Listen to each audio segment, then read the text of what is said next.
Okay, I knew it was something. Y'all couldn't hear me. Y'all couldn't hear me this entire time. So, okay, you should be able to hear me now. Whatever. The game is about to start. So, when it does, you'll actually be able to hear me. I knew it was something. I knew it. I knew it. Um anyway, I kind of want to start over, but like doing that with a live stream is like a bad idea. So, here we are.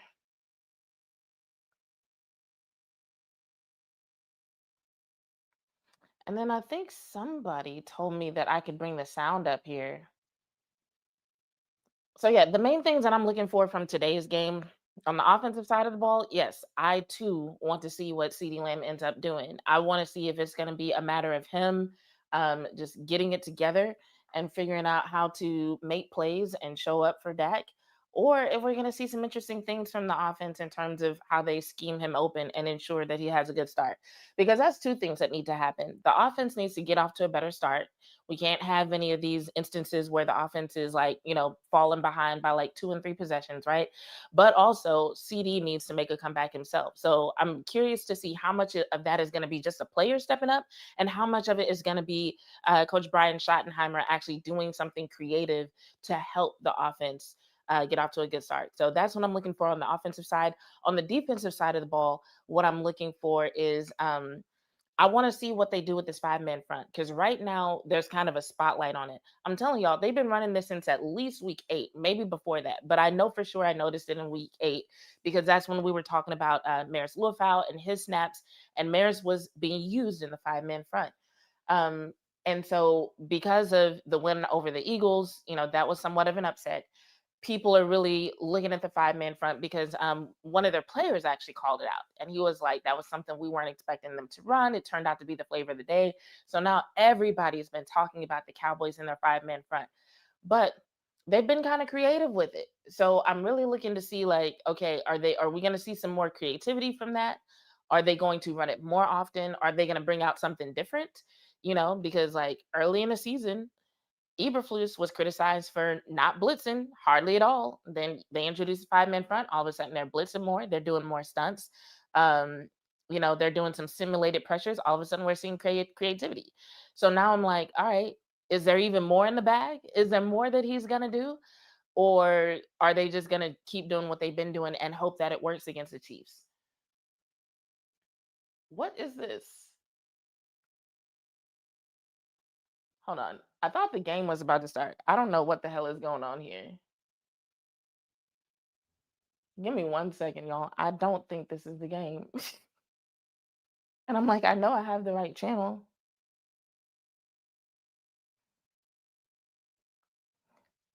No, this is just a weird ass commercial.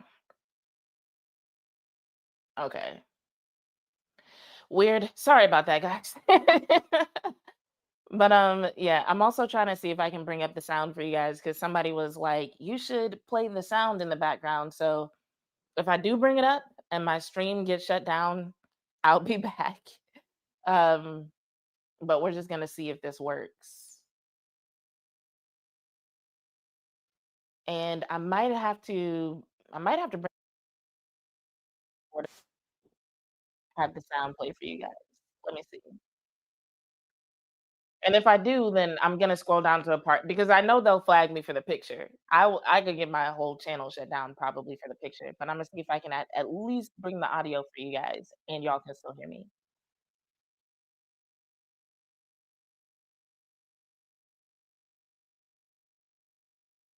So let's see here. If we go to here, Here on CBS. And hello, friends, and happy Thanksgiving. Jim Nance, all with Tony Romo, Tracy I actually Wilson, think this and stream is Gene's ahead of territory. mine, What a pleasure to but share another Thanksgiving day with you. It's been fun being with you and Candace. yeah, no. I can't figure out how to put the sound on there without putting the camera on there. So, yeah, we're not gonna do that. I will figure it out for next time. But usually we have a decent enough conversation with just me talking. So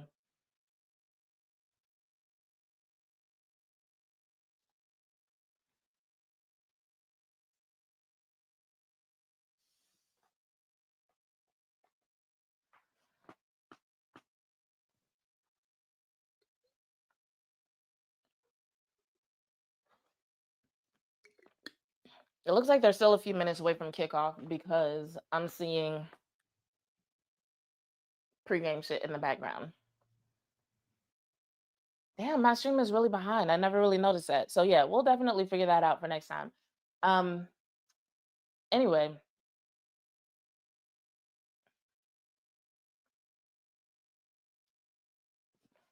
a couple of other things that I'm looking to see from the offense is how the running game is used, just to see what they end up doing in terms of the snaps being split between Javante Williams and Malik Davis. Um, I really don't want to see Cavante Turpin in that role anymore. They didn't do it a ton, but they did it enough to where I don't know. I just have a feeling this game is going to be too close to play around like that, you know. So definitely interested in seeing what they do with the running game. I'm trying to hear what the announcers are saying.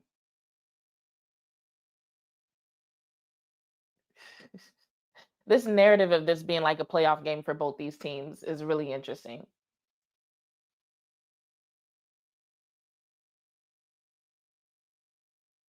I think when a lot of Cowboys fans were hoping that they would end up being talked about in the same category as the Chiefs, this wasn't really what they had in mind. But hey,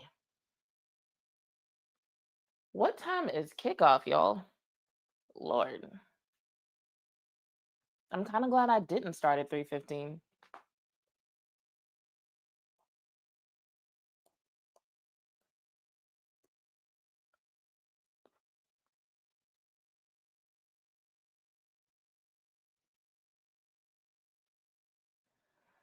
All right, I don't even think they have a probability score up yet. So as soon as the game starts, they'll have a probability score because I didn't really look. I don't know. I don't actually know who's favored in this game. I don't know if it's the Chiefs or the Cowboys. If it's the Chiefs, I would say that the leg up that the Chiefs would have in terms of trying to predict the outcome would be the fact that the Chiefs don't have that tendency towards really slow starts the way the Cowboys do. But if it's the Cowboys, I would say it's just because their offense has been so much more impactful than the Chiefs' offense has been. You know, plus you've got the fact that last time that I checked, and if I'm wrong about this, let me know in the chat. But last time that I checked, the Chiefs are without Trey Smith, right? And it seemed like no, not seemed like I actually saw this statistically when in the last game when Trey Smith left the game, their running game suffered for it. And so that could actually end up being something that comes into play during this particular game. And I'm always quiet during the national anthem, so I'm a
well, from what I can hear,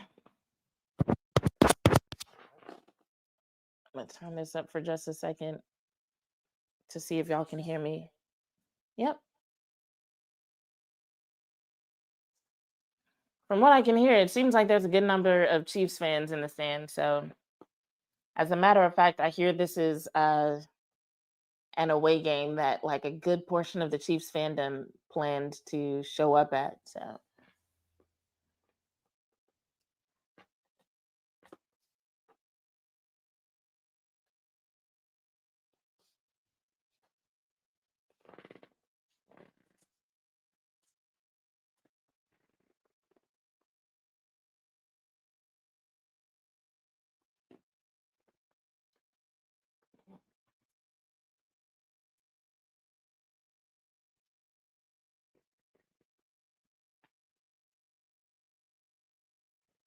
I'm not gonna lie, all these gambling commercials do make me curious.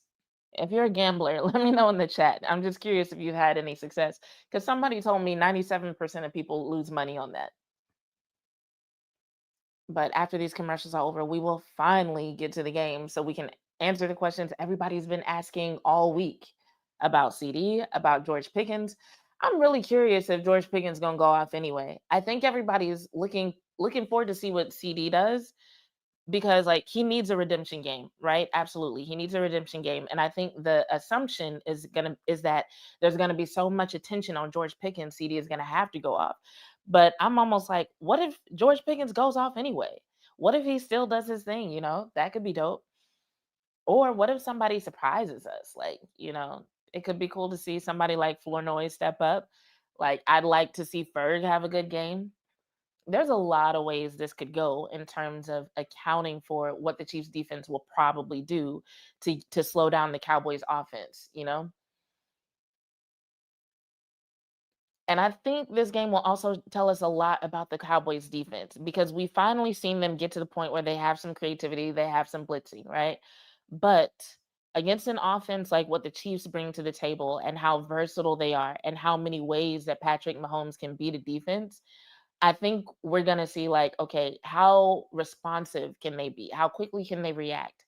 How good is their communication? Because it's one thing to have a formation or a front that the Eagles didn't expect, and you use that in order to make an impact against that particular team.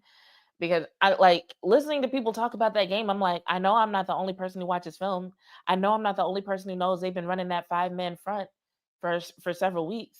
I know I'm not the only person who knows that they've been really creative out of that front, right? Um, but now that it's no longer a secret, uh, yeah,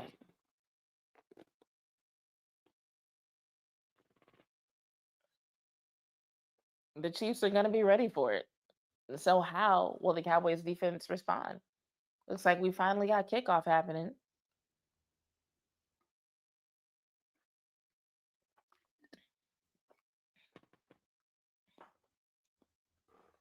I heard it's supposed to be 50 million people watching this game.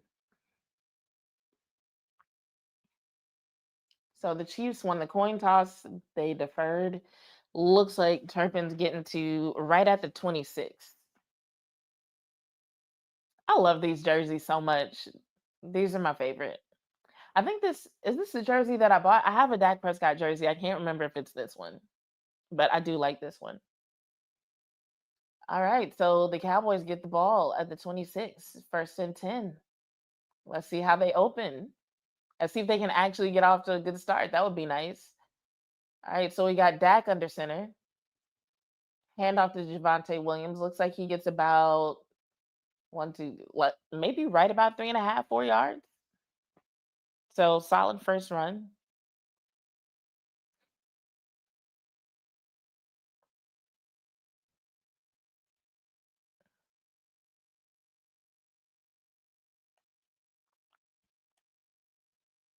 So Dak under center again.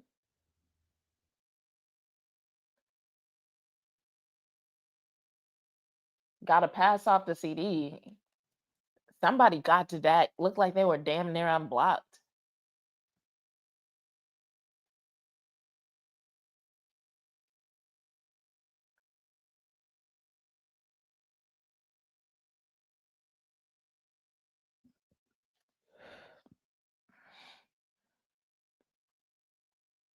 All right. We got Dak in shotgun now. Turpin in motion. He gets the pass. Somebody got to him again, and he was aiming for Pickens, and the ball was intercepted. Hey, you're gonna have to tackle better than that, Berg. What are we doing? It looks like there's a flag on the play. Let's see what happened.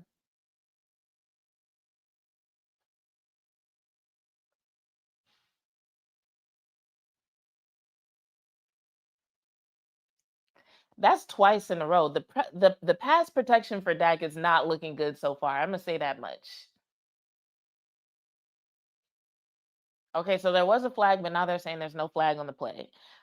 I don't like what I'm seeing in terms of protection for Dak or lack thereof.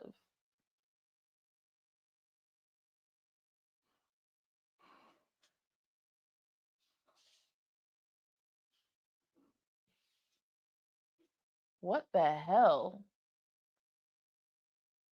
Yeah, we're gonna have to do better than that. I feel like everybody and their mama knew that Spags was gonna come into this game blitzing, and it makes no sense on the first drive for people to get to Dak Prescott that quickly and that aggressively. Like what?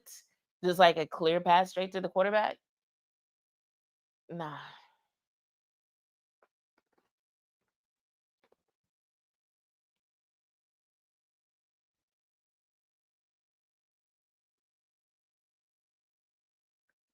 All right, so now we got Cowboys in the defense, starting with the five-man front.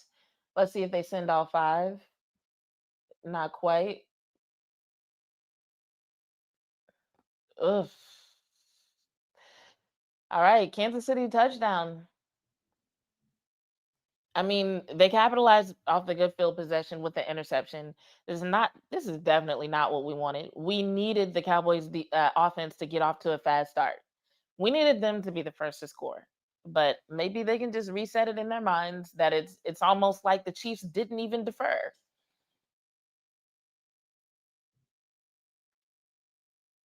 Not a great start for the Cowboys, but hey, it is still very, very early. They have more than enough time to bounce back, and hopefully, those couple of snaps was enough time for Shoddy to figure out what they want to do in terms of protecting Dak, because they are going to have to do better than that if they want to make their way down the field. We can't have dudes getting to the QB damn near untouched, just clear path while he's trying to pass the ball. It's ridiculous.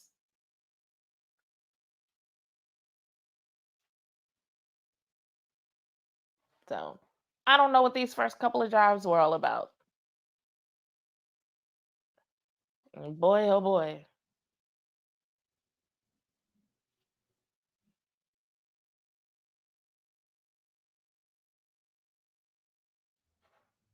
And honestly, that's not the first time that Dak has thrown to Pickens in that kind of coverage.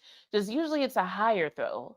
Usually it's something that Pickens can go up and get, and he can be trusted to go up and get those. But the height of that ball, it practically went straight to the defender. But at the same time, you can kind of understand Dak being in a hurry with it being that dudes are getting to him so fast. So that's another reason why we need better protection for him on those passes, not only for his own safety, but so he can actually get the ball off properly. You know what I'm saying? So that's definitely going to be something that people are looking at moving forward.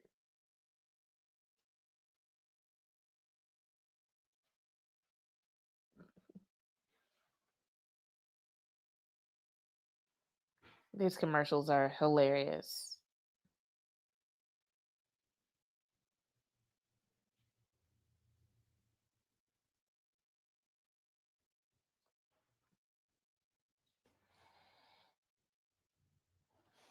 I think I was trying to look at Twitter to see what people were saying on Twitter. I was like, why do I have my phone out? I think one thing I hate about this time of year is just the amount of commercials that they show. Jesus Christ. Get back to the game.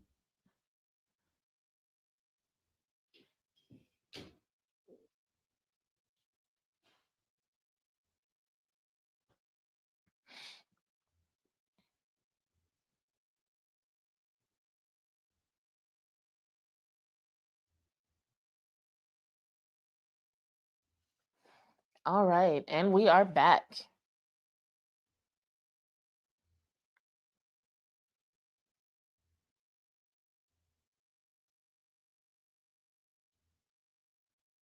That's a nice view of Dallas, which is nowhere near the stadium is, by the way, in case anyone was wondering.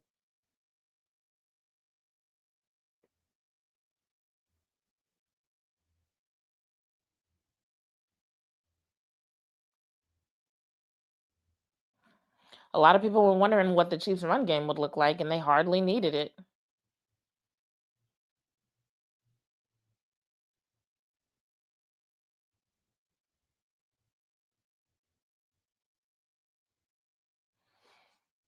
All right, we got Cavante on the return, gets about to the 26 again. So it looks like that's where the Cowboys will be starting again.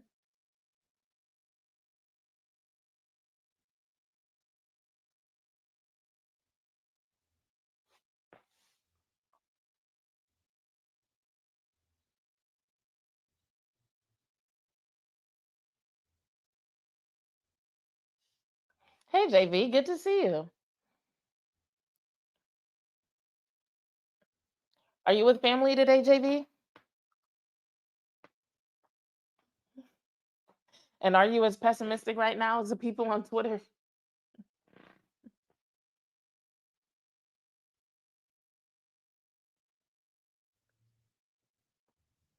All right, let's see. 2nd and 5.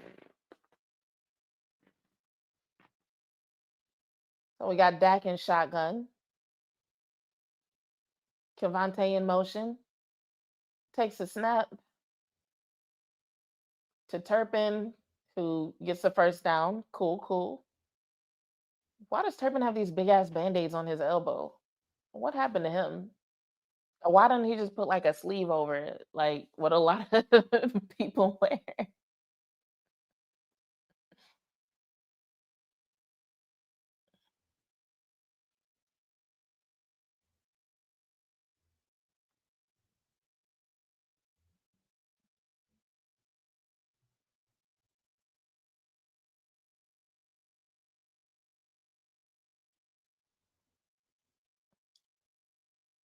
JV said, "Yes, I'm with family." Well, cool. I hope you're having a good day, eating some good food. And yeah, that Tuesday live stream was weird. I don't even know how so many people found it. That's something that never happens. The only thing I can think is that like since I put the word Eagles in the title, it just attracted people I wasn't expecting. But I'm okay. I'm okay. It's all good. I appreciate your concern though.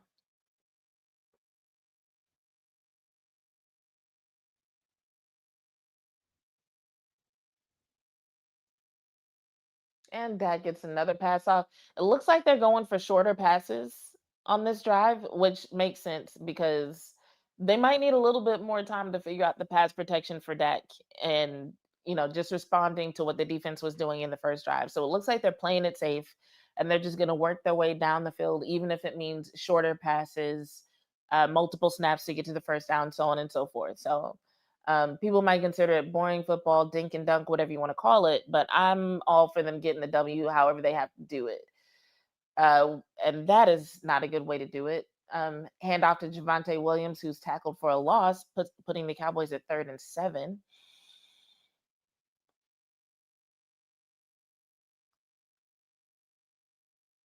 Yeah, somehow Tyler Smith ended up letting that guy go, which is not like him.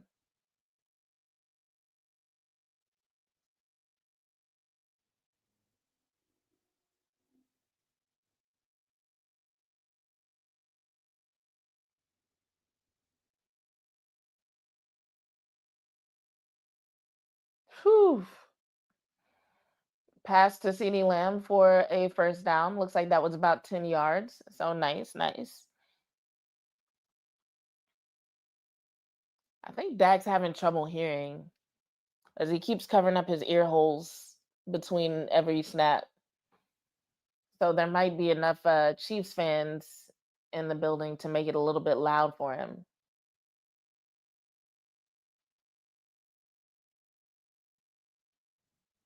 All right, a little play action. Pass off to Schoonmaker. Looks like he gets 1 to 2 yards. 1 yard.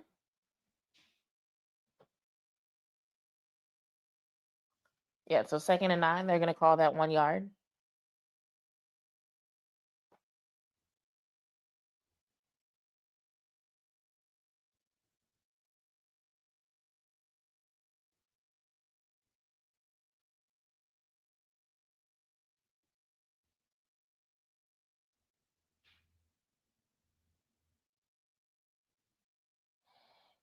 Whew. Almost picked again. I can't wait to hear how they're jumping these passing routes so easily. Because I'm just like, is this incredible film study and a predictable offense?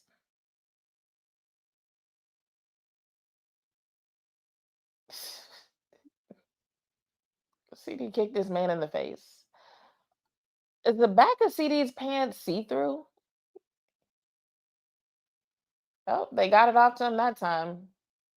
And he tried to get away, but looks like one of the Chiefs defenders had him literally by the foot. But hey, I'm here for the first down.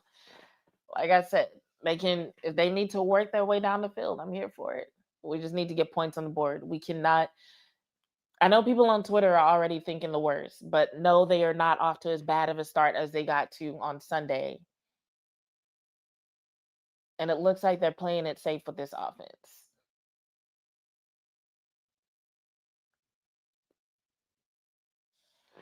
Looks like there's an injured Chiefs player on the field, so an injury timeout. And during this timeout, I'm going to take a look and see what the win probability currently is for each team. Okay. So it's kind of wiggling around in the 60 to 70% range.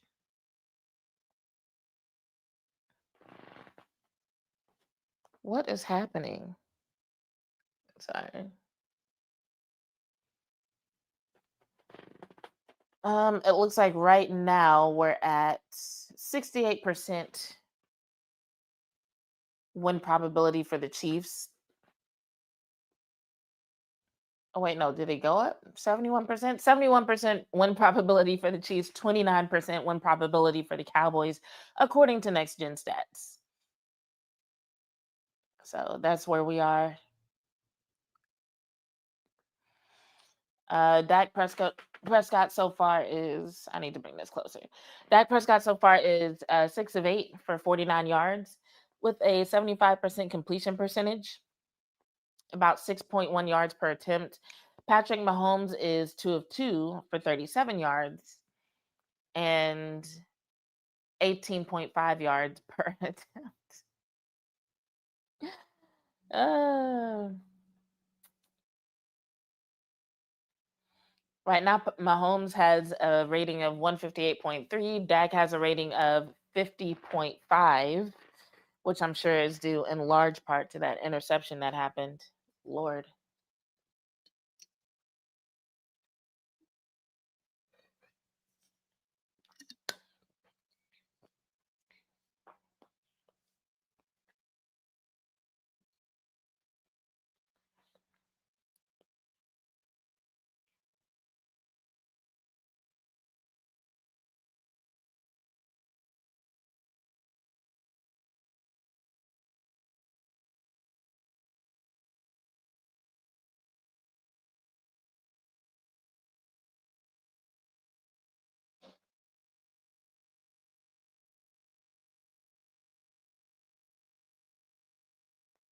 Nothing interesting going on Twitter.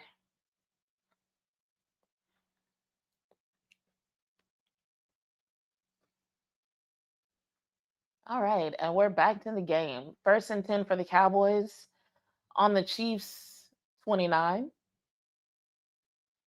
And Javante Williams found a space, got all the way to the 15. So the Cowboys are in the red zone. Let's see what they do. They've been a little bit iffy in the red zone.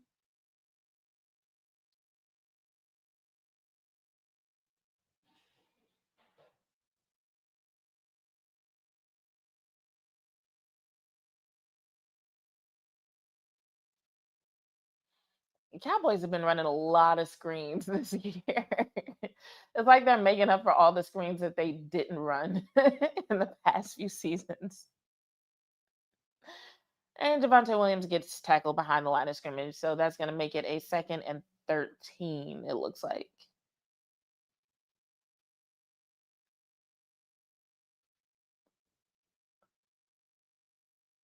Cowboys still in the red zone on the Chiefs' 18-yard line. Dak is in shotgun right next to Javante Williams. So they hand it off to Javante Williams again, putting them, and he gets about 3 yards. So they're at about a 3rd and 10. Not ideal. The Cowboys have not been doing great in the red zone. They have not been doing great on 3rd and long.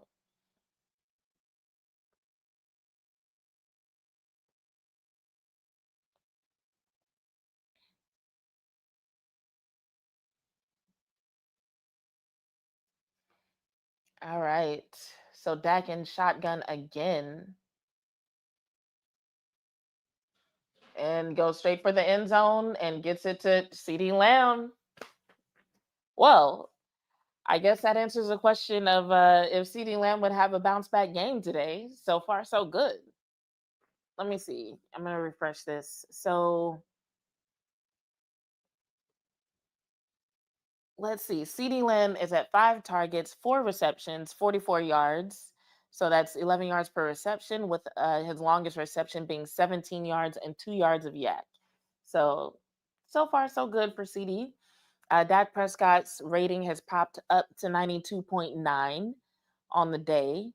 He's at 8 of 10, which I saw an interview with Dak Prescott where he said his goal was an 80% completion rate. And I'm like, Jesus, that is high. But by all means, Dak Prescott, maintain your high standards. But that's where he's at right now. So if he can keep that going, then he'll accomplish his goal. Fun fact, his goal used to be 70%.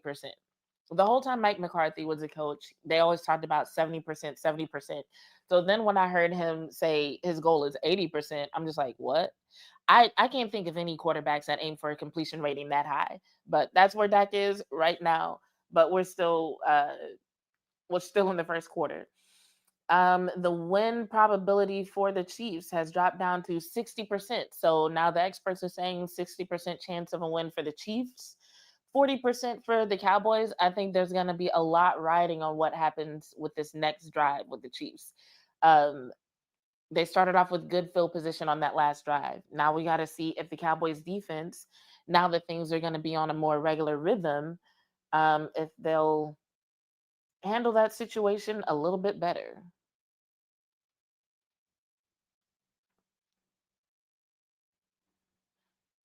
Um, BZA. I'm not sure how to pronounce that. Ask if I'm a Dallas fan. Yes, I am. So I tend to be more of a fan of players, and Dallas right now has a lot of my favorite players. So I am currently a Dallas fan. But you might hear me talk about some other players, some other teams that I like. Like tomorrow, I will definitely be watching the Bears Eagles game because I'm a big Williams fan. I was also a fan of Jalen Hurts when he was in college. I wouldn't call myself a fan of his now per se, and maybe that's just because of the whole Cowboys Eagles thing. Um, but I do pay attention to how he's doing, what he's doing, and what's going on with the Eagles. So, yeah, I'm a Dallas fan. I also write for Cowboys Wire. So that's a big part of the reason why I talk about the Cowboys a lot because it's really easy to talk about what you're writing about. So I write for Cowboys Wire. I also have a show on NTX Radio. So NTX standing for North Texas. So that's another reason why I talk about the Cowboys a lot. So yeah, today we are absolutely a Cowboys fan, rocking Cowboys colors and doing the thing. All these commercials are making me hungry. I'm not gonna lie, y'all. I'm eating later, and then I'm having my big meal tomorrow. BCA said Jalen Hurts is a tush push merchant now. I feel that. Well, thank you. I'm glad it sounds like real ball knowledge. I'm trying. um, my writing has a lot to do with that. You know, you can get away with a lot of bullshit on live streams and doing video content, but when you're writing and people are actually reading what you're saying word for word and they're looking at the stats, like they'll check you. I made some mistakes my first year writing, not gonna lie. But I'm getting better. I'm glad I'm on this journey. All right. Kickoff to the Chiefs. Thornton gets to about the 28-ish. And so that's where the Chiefs are going to take over. They're going to have a 1st and 10. We'll see what they do with the ball.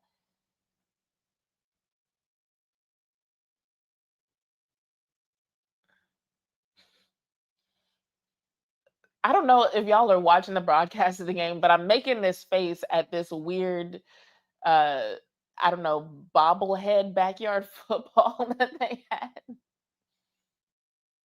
And Chiefs get a good run for a 1st down. I really need the Cowboys to tighten up. What the fuck was that?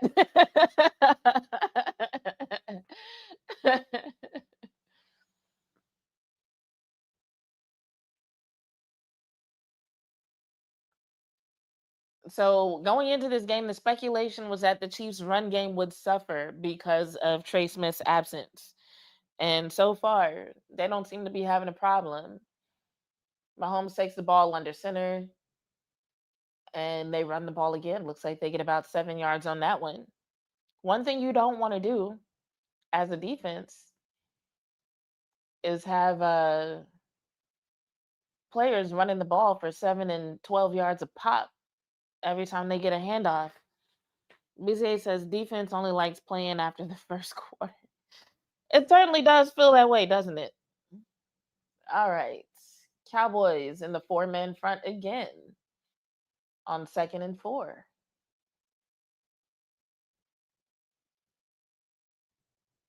They are just reacting so slow. That was a whole end around path, and it still seemed like it took the Cowboys a really long time to. Did I say pass? I meant path. But yeah, that was a very long route to even start getting positive yardage, and it seemed like it just took the Cowboys a long time to react. I feel like they could have caught him at or behind the line of scrimmage, but I don't know what they were looking at. All right, so now we got the 5 down front, but the Chiefs are already in Cowboys territory. Sam Williams makes a tackle. He was going for the ball.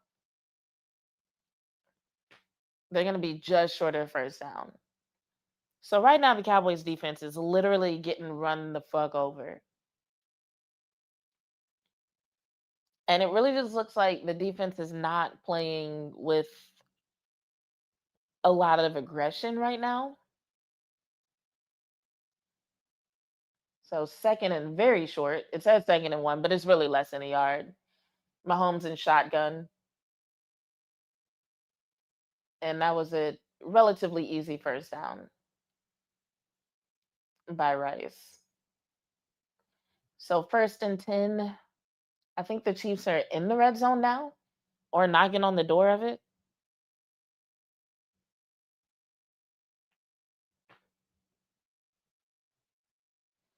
All right, I see Maris Lufau coming into the defensive huddle.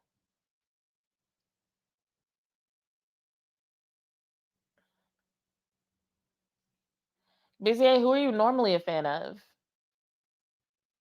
All right, Mahomes in shotgun, Cowboys in a 5-man front.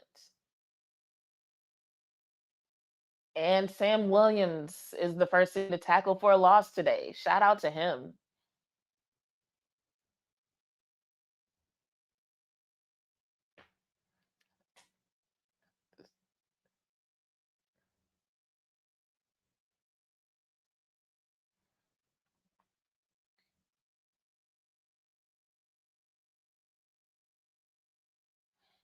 And somebody was holding the hell out of Maris Lufau, but they said nothing about it. Now we got Reddy Stewart on the field. 4-man front by the Cowboys, but it looks like we got no. Oh, and a 5th guy comes down, and they force Mahomes to throw it away. So it looks like the defense is starting to wake up. Unfortunately, the Chiefs are already knocking on the door of the red zone. BCA, you said you're a fan of whoever's winning? Okay. So does that mean you're a Bears fan this season? Or were you kind of slow to get on that bandwagon?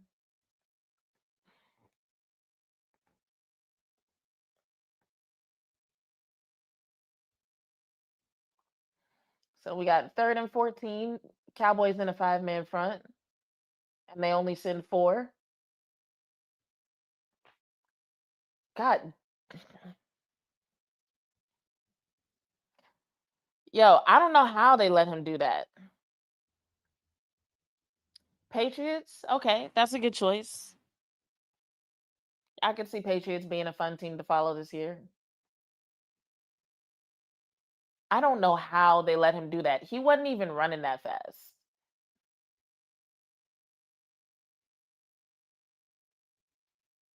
So now the only answer for the Cowboys is to literally take the ball away. Somebody's going to actually have to snatch that bitch away. So we got a 5-man front again, a little bit more condensed. They are hitting these guys, but not taking them to the ground.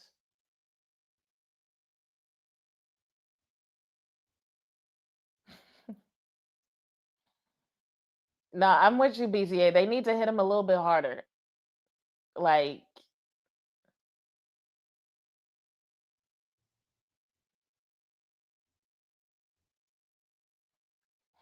second and goal for the Chiefs. Mahomes in shotgun. Oh, Wildcat. I was like, that don't look like Mahomes, and it wasn't.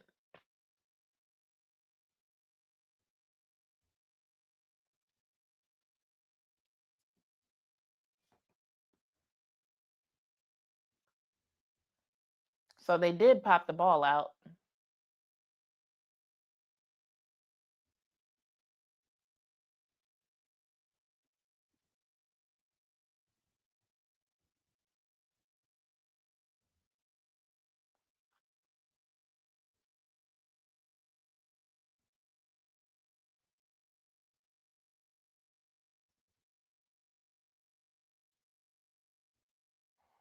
So third and goal. I think you might be ahead of me, BZA. Usually people are. Third and goal, stop before the goal line.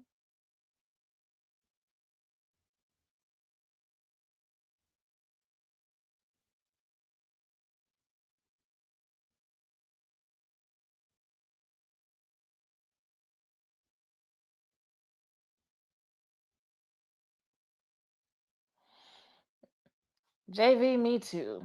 Me too. All right, fourth and goal from the 2-yard line.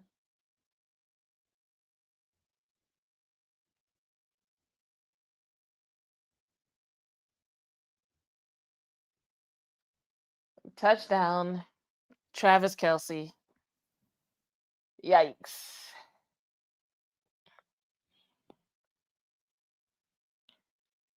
Cowboys gonna have to stop these guys at some point.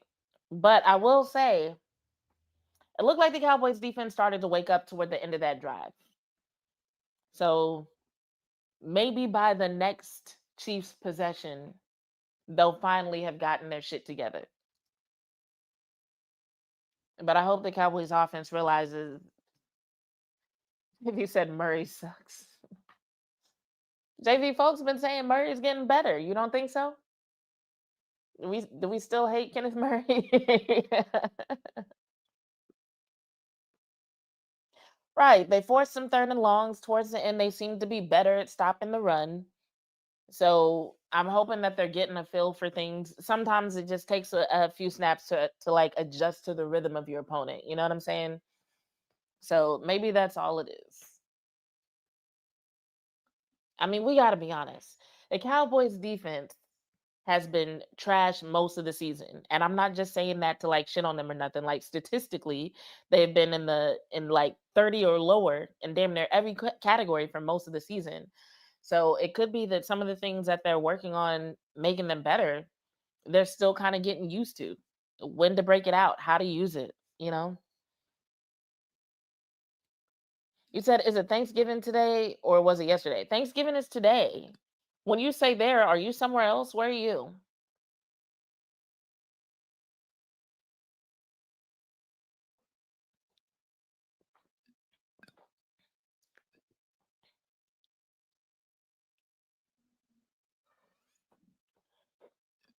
You're Australian?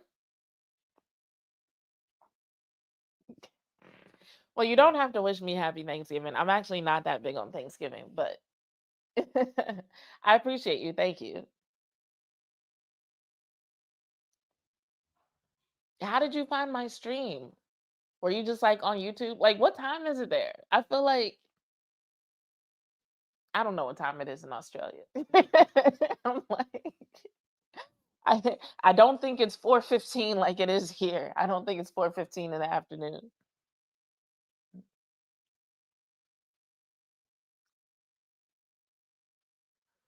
So yeah, I'm curious, what time is it there? How did you find my stream? And how are you watching the Cowboys? Is there like an app or a channel that plays it there? Because I don't ever see Australian sports here.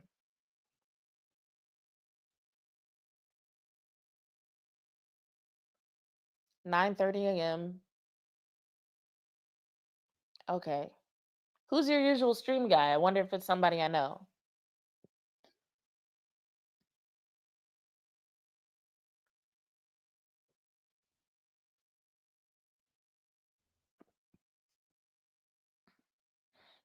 - 9:30 isn't bad. I would wake up at 9:30 for football.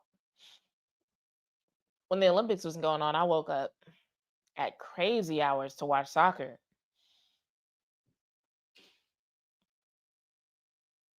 I have ESPN and ESPN2 that plays All American Major Leagues in Australia. That's interesting. That's good to know.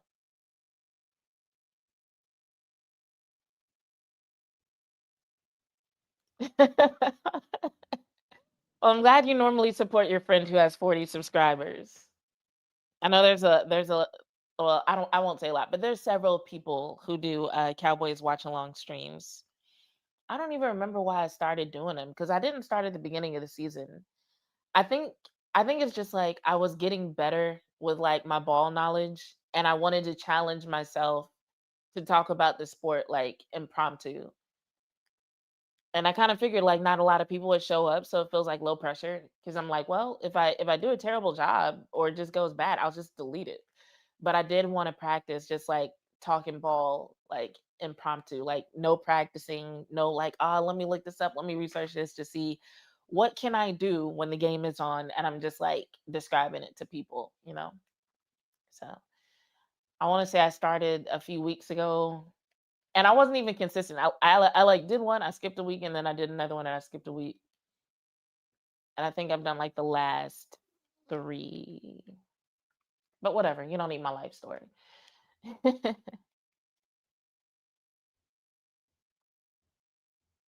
Yeah, no, you're right. If I could give like aspiring streamers, aspiring podcasters, like one piece of advice, it would be like to start before you're ready. Because like if you wait till you think you're ready, then you're gonna start and you're gonna expect to be ready, and you're gonna realize you're not actually ready. Like that's exactly what's gonna happen. So like don't wait till you feel ready. Just whenever you're inspired, start and you will learn along the way.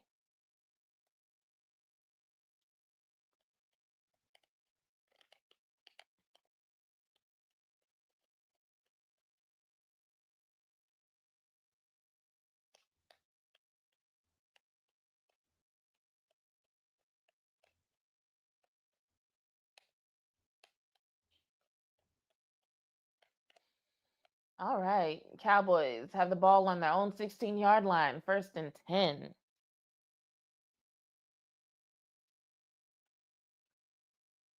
Dak under center takes a snap, gets the ball off to Turpin. Nice. No, that was Flournoy. I saw the 9. I thought it was Turpin. It's 19.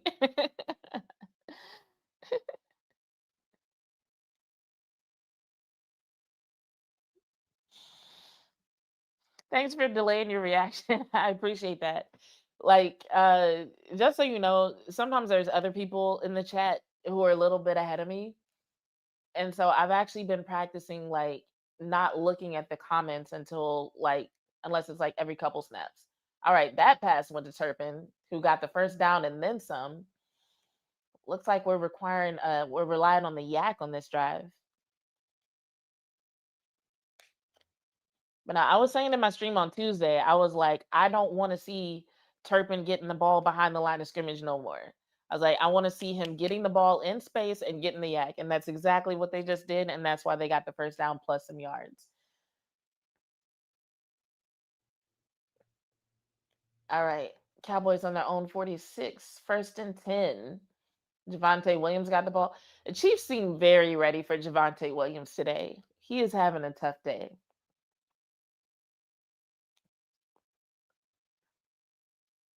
But we need the run game. Looks like Shoddy knows that, but they are not giving Javante Williams an easy time. Is that a young Shoddy? He still makes that same face.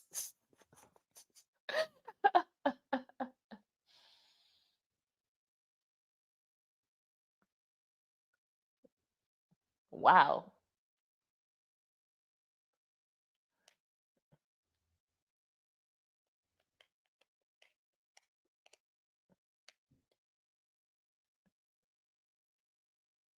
That was almost a layup to Javante Williams. Dak trying to get the ball over the head of a defender who was in his face. They don't get the first down, but they do get a few yards. You said Williams checkdowns aren't pleasurable sports viewing. No, that was a Dak in crisis mode move right there. So I'll take that over a sack. I was just like, who is that going to? Looked like he had a guy in the middle of a field, but went to Pickens over on the sideline.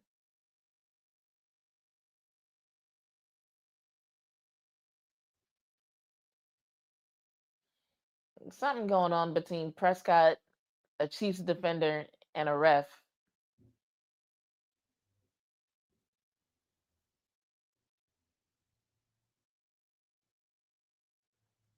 Looks like they're going for it. They're on the Chiefs 48. It's a 4th and 4. That's not exactly easy yardage. And if they don't convert this, they give the Chiefs really good field position. And that gets it off to Ferguson, first down and then some. Okay. All right. Cowboys feeling good today. We converting 4th downs today. Yes, that was a very ballsy 4th down.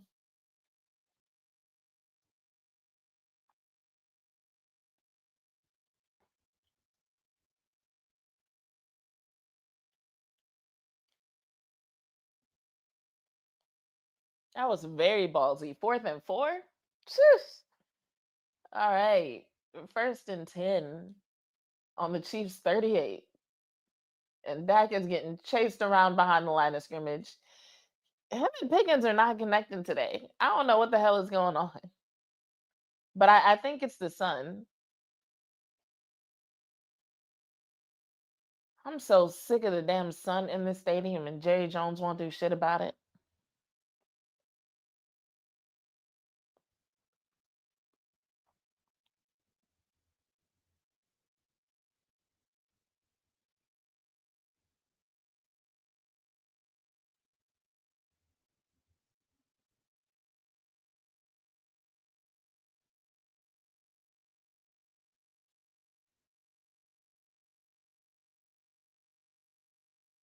Yeah, no, the normally Dallas has a much easier time running in between the tackles. Today, it's not working out. So I'm looking to see if they adjust. It might not happen on this drive. It might be something they need to talk about on the sideline. But the typical just running in between the tackles up the middle, it's not working out for them today. All right, we got a 3rd and 9 for the Cowboys on the Chiefs 47.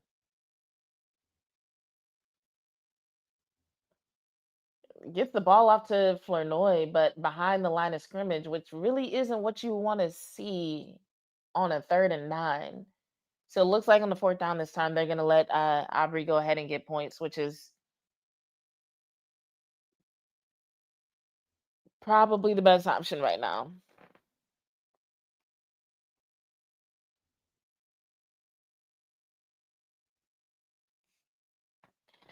Yeah, in the first half, BZA points are points. I agree. But we can't have the Chiefs cruising down the field and getting touchdowns while the Cowboys are having to settle for field goals. That's one thing that we don't want. So at some point, the Cowboys are going to have to figure something out on both sides of the ball. On the offensive side, it looks like Spagnola is making them really have to think. They're having to think really hard about everything that they do. Nothing is coming easy. The lack of connection between Dak and Pickens is puzzling. I know on that one pass, it was the sun, it seemed like, but on some of the others, it just seemed like they weren't exactly on the same page about where the ball should go and where either of them should be. Um, and on the defensive side, I just, like I said, the defense started to wake up towards the end of that last Chiefs possession. So if they can kind of build on what they were doing at the end of that drive, maybe we'll see like a little bit in terms of better results this time.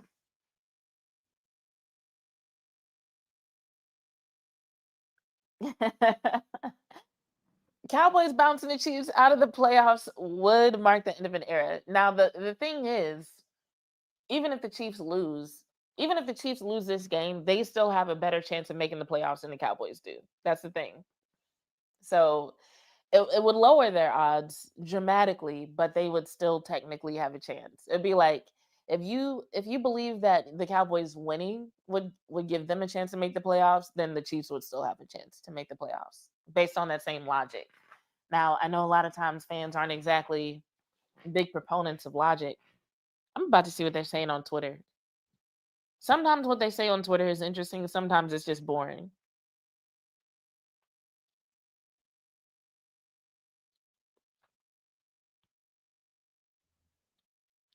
Defy Talk Cowboys said every time Brian does something good and I want to compliment him, like going for it at midfield, he does something bad, like running the ball on 2nd and 10. I feel like that pass behind the line of scrimmage on 3rd and 9 was worse than running the ball on 2nd and 10. But if you listen to Shotty's press conferences, sometimes he talks like he's not seeing the trends during the game. They'll be like, "Why did you decide to do this when this was happening?" And he's just like, "Oh, I didn't realize this was happening." So it's like I wonder if he's put it together that running between the tackles is not working out. Do something else. Because like the thing is, it's like I know he likes to listen to his players, especially when they come off the field, but like players will tell you shit. Like players are practically conditioned to take ownership and to put it on them and to focus on what they can do different. So a player will be like, "Oh man, they did such and such. I think if I do this, if I do that, then I'll be able to get it next time. Or if I do XYZ, I'll be able to get it next time." Yeah, that son is ridiculous.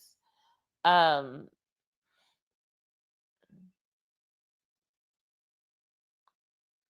I'm watching this run back. Cowboys got the kickoff.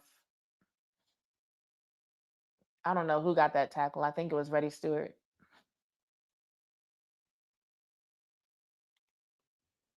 But yeah, players are quick to take ownership. So sometimes as a coach, you just got to be like, "Look, I'm seeing what I'm seeing. Maybe you're right. Maybe you could do better if you tried harder. But instead of making you try harder, we're just going to make things easier. We're going to draw up a different plan for the run."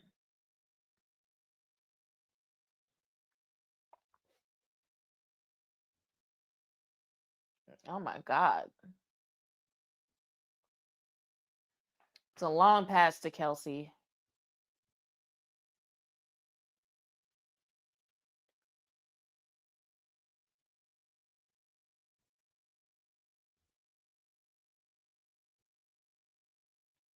Oof.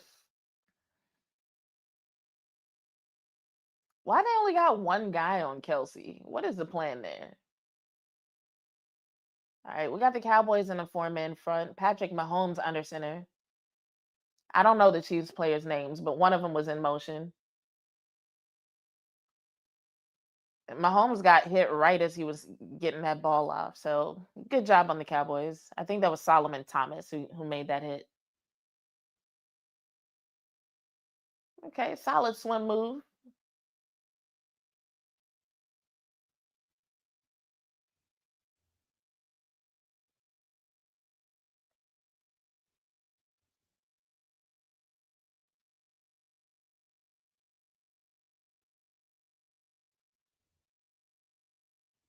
All right, we got Mahomes in shotgun, 4 men front by the Cowboys again, 2nd and 10 for the Chiefs.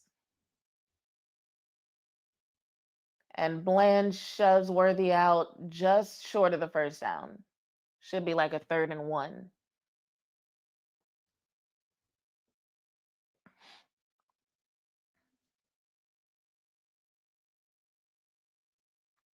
And the announcers just said they think Dak is playing outstanding football. Honestly, he is. It's his protection that's not doing great. All right, 3rd and 1 for the Chiefs. Mahomes in shotgun. 5 man front for the Cowboys.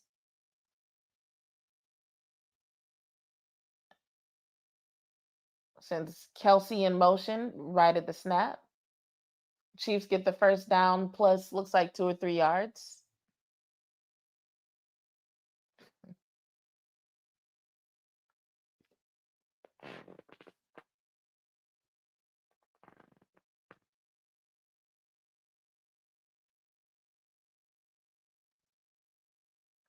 I can't believe he got away from Overshown. That's just crazy. Sorry, they're showing a replay. There was a flag on that? Oh wait, you must be talking about the play I'm about to see. Hold on. Is that Jadeveon Clowney offsides again?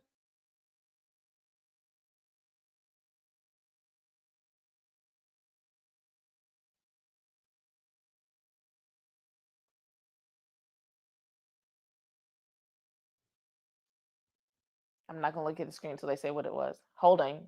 Offense. Oh, it was on the offense. Okay.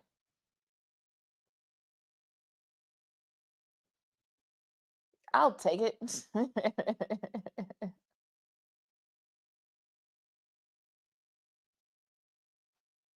But Jadeveon Clowney does lean a little bit far forwards, and he has gotten offsides on that before.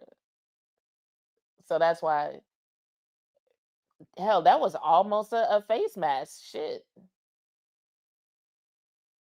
All right, 1st and 20 for the Chiefs on their own 49 now.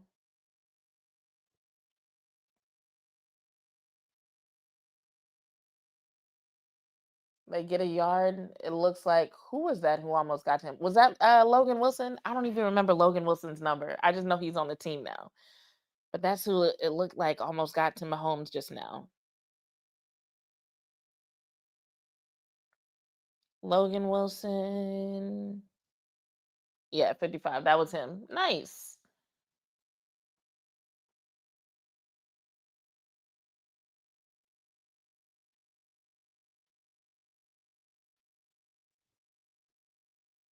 Mahomes is scrambling and scrambling and scrambling.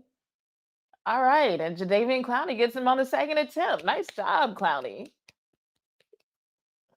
He almost got to him and then he fell down. I didn't think he was gonna get him. Then he got up and Mahomes probably forgot he was back there.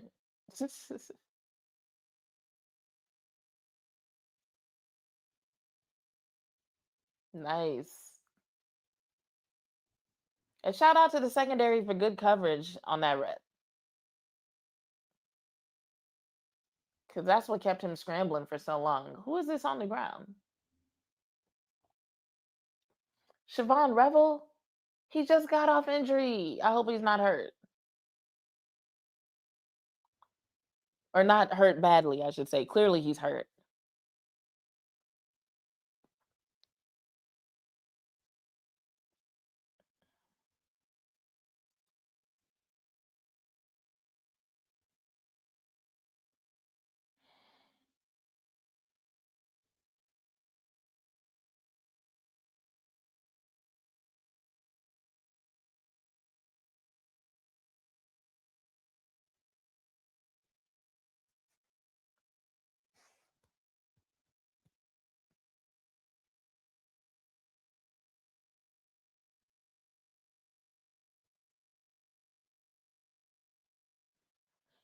Busy, do they show American commercials there too? Or do they like switch to advertisement for like Australian based companies?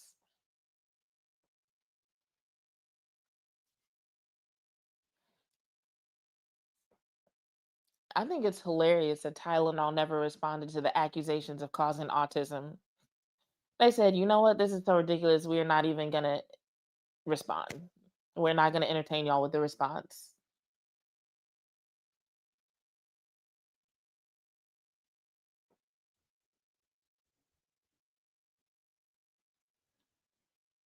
Only Australian ads except for sports games ads.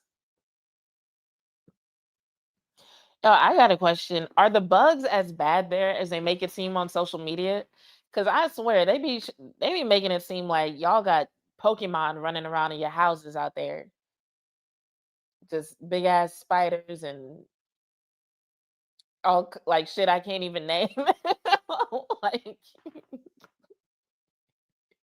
and that's all I see. I never see any like rebuttal videos from Australians who are like, no, it's really not that bad. It's like strong ass kangaroos, big ass spiders, all types of scary shit. And I'm like, this can't be real. This must be like the propaganda they sold us on Africa for a while. And then people slowly found out, like, no, all of Africa is not like that.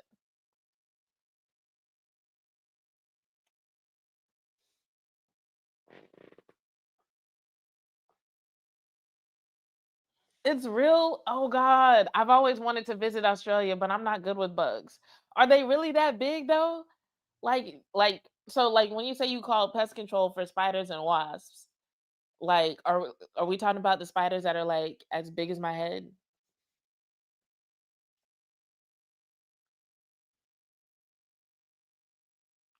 Well, at least they're not aggressive because if spiders that big were aggressive, like y'all would be in trouble.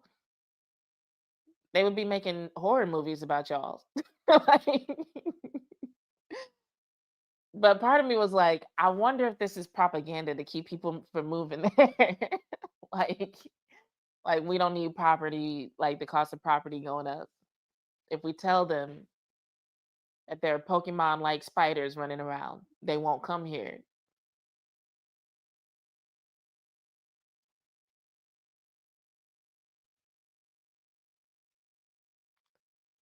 Okay, huntsman spiders that don't bite. Looks like that was a fair catch by Cavante Turpin on the Cowboys' 15-yard line. So they'll have a quite a distance to go.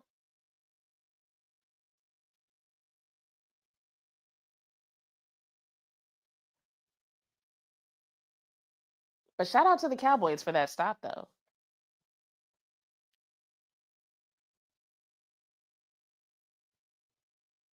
I got distracted after the commercial. Hold on.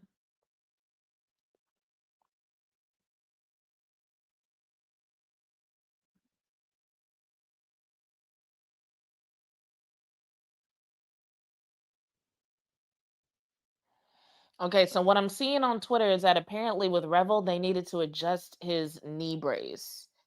So he's not hurt, he's okay. But I guess he didn't want to adjust it on his own. So he just sat down until somebody could see him, which is smart, which is smart. Like if you know you need a knee brace and it's on for a reason and you need somebody to fix it, I feel like it's better to have a trainer come do it than try to do it yourself and nothing crazy happens.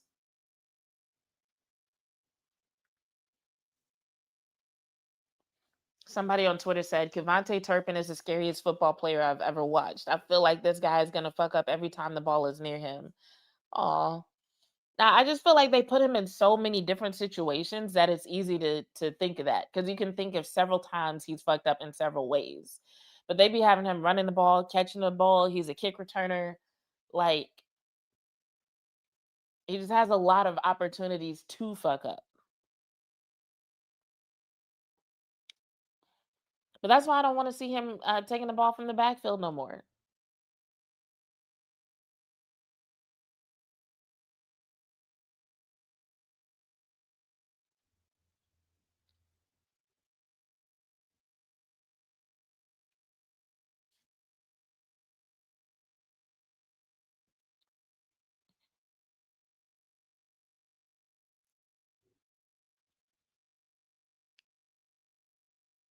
They kind of quiet on Twitter today. Maybe everybody's just too nervous. Like when the game is going really, really bad, it's easy to talk a lot of shit. And when the game is going really, really good, it's easy to just be excited. But when you got a one possession situation like this, I think people are just a little bit hesitant to say anything. Cowboys could take a lead on this drive.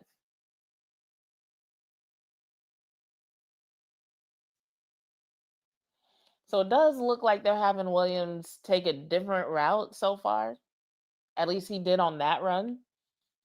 But you can kind of see the hesitation. You can kind of see that that's not really his bag. So I guess that's the compromise. It's like have him run up the middle, but then they keep stuff in the runs, or have him, well, he was still in between the tackles, but more towards the left, a little bit more hesitant, but at least he got 3 yards. All right, Dak is on the run, gets the ball off, basically threw it away in the direction of Ferguson, but he was trying to get it out of his hands.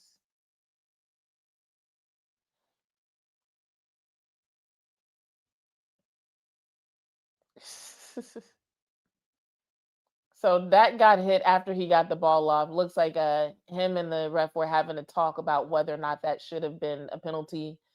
But that defender, in the defender's defense, did only take one step before getting to Prescott. It was a big ass step. BZA said move them chains. I shouldn't have looked down, but apparently they're about to get a first down. So it's 3rd and 7 on the Cowboys' own 18-yard line. Dak is in shotgun.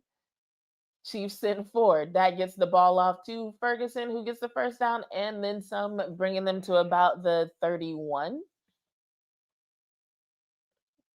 So another first down for the Cowboys, looking good.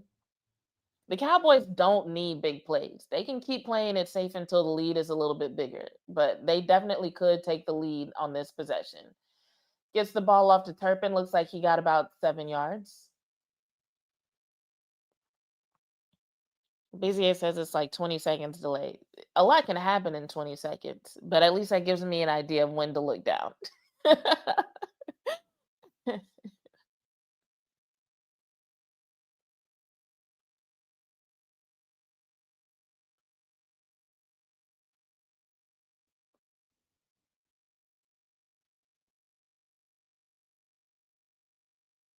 All right.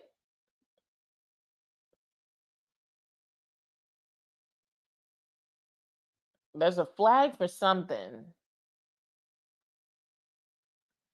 I'm just really confused about what I saw unfold just now. I know Dak was dealing with a lot of pressure in his face, but it's not like him to clock the ball down. Okay. Ineligible man downfield, but they're declining the penalty.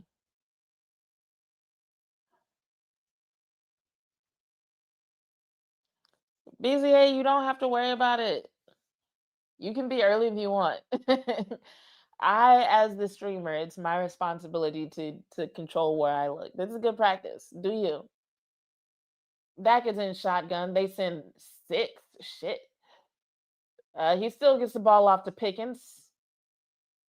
First down and then some, but there's a flag, so we'll see what this is all about.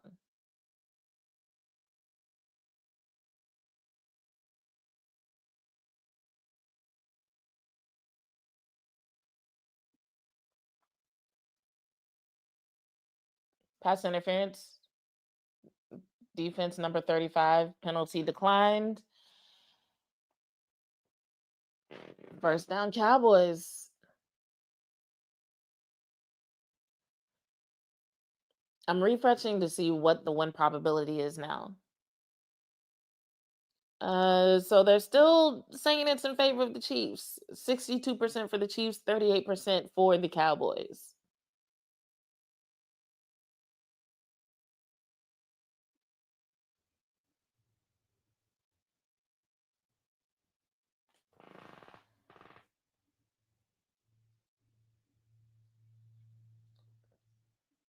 Got the ball off to Lamb.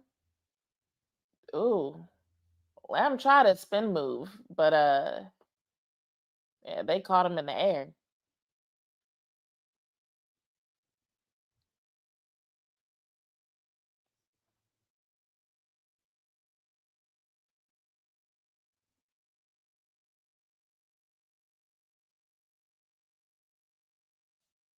All right, 2nd and 1 for the Cowboys. Should be an easy conversion. Dak in shotgun. Chiefs in 4. Malik Davis on the run and gets all the way to the end zone. Hell yeah. I love it. I was just saying before the game, I was like, I wonder if Malik Davis going to have a good day. I'll take it. 16-14 Cowboys. You're right. That probability did just get higher. Hold on. Let me see. Let me refresh. Let me see how quickly they're correcting this. Nice. Nice block, Lipke. I'm watching the replay. Oh, God. So that win probability just tanked. It's 50-50 now. Hold on. I'm gonna show y'all what just happened.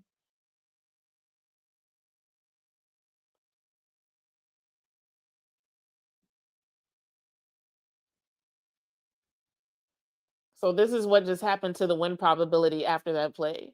It was here at 63% Chiefs or 65, 66, whatever. Yeah, 63% Chiefs, 37% Cowboys. And then after that score, it just dropped to 50-50.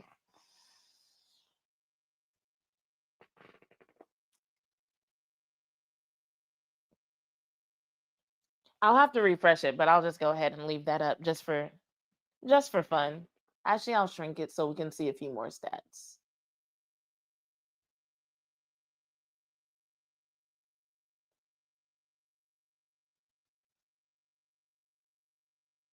There we go. Just remind me to refresh it if y'all want to see something else. Smaller, smaller. Is that good?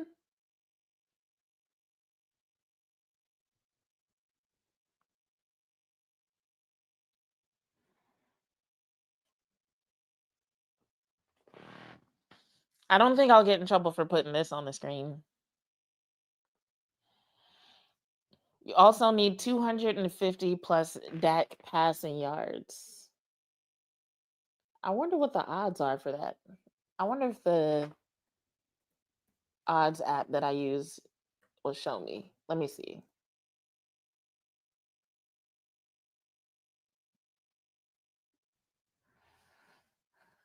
This one only shows likelihood on certain apps. Let's see if we go to stat. You said passing yards. Let me see.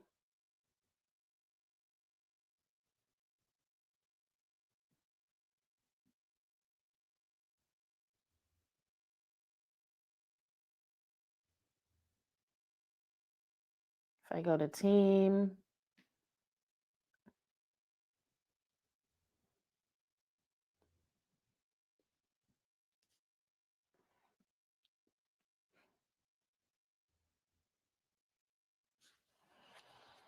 so right now the prize picks line is over under 312.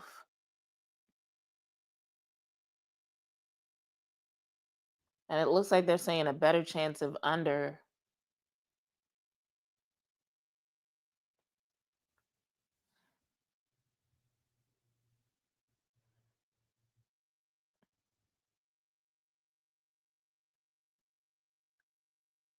Is he at 160 already? Oh shit. Yeah, you should be all right.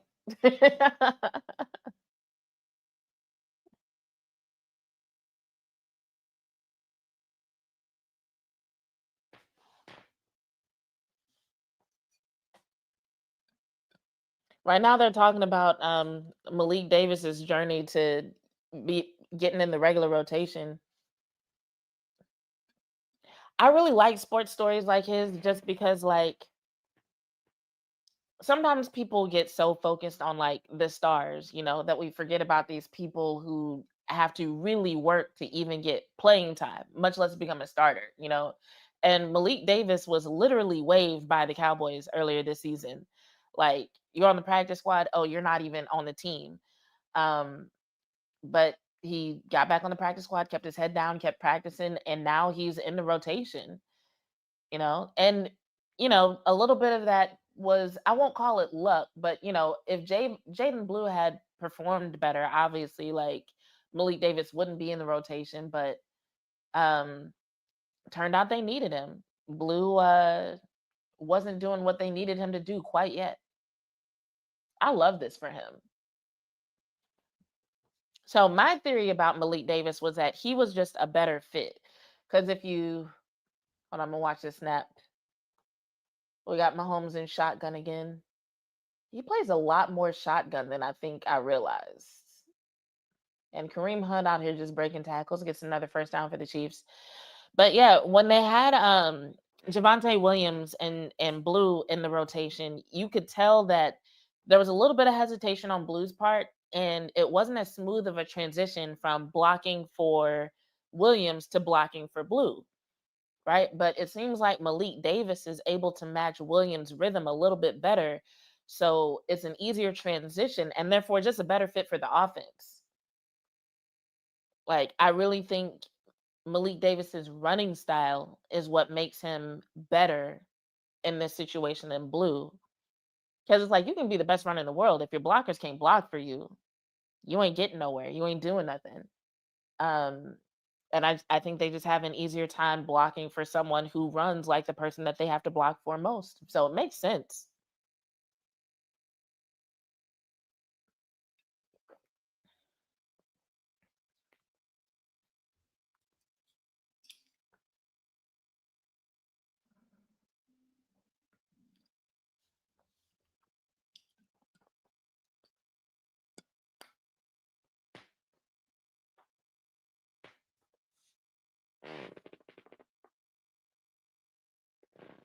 But yeah, no, Dak is playing great. He's staying calm under pressure.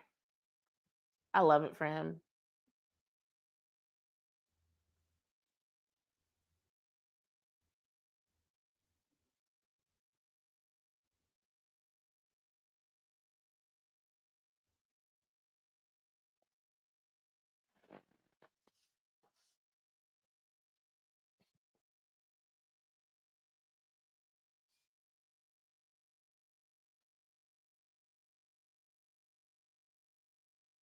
When is that Steph Curry movie supposed to come out?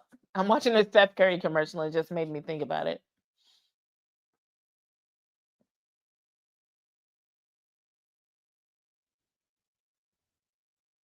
I'm gonna need a nap after this game, y'all.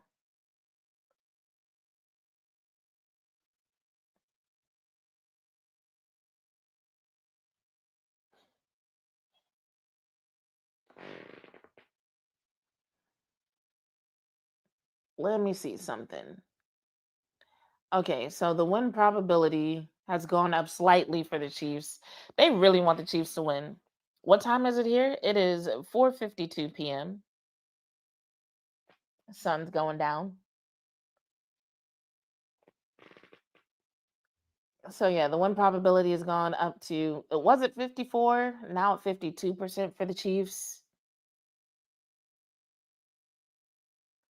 Dak Prescott still has a way lower rating than Patrick Mahomes.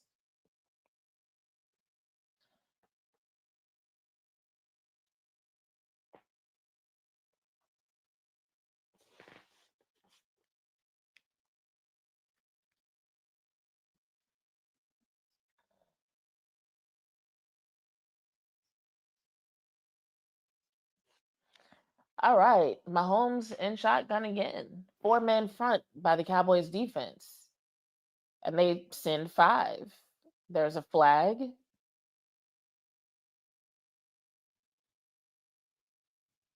But who's the flag on? The timing of the flag made me think it's offsides.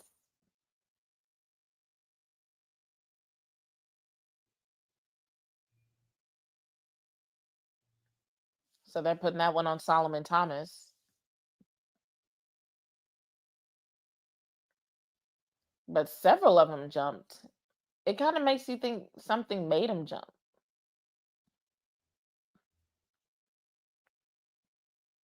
I don't know. Anyway, it's 2nd and 3 for the Chiefs.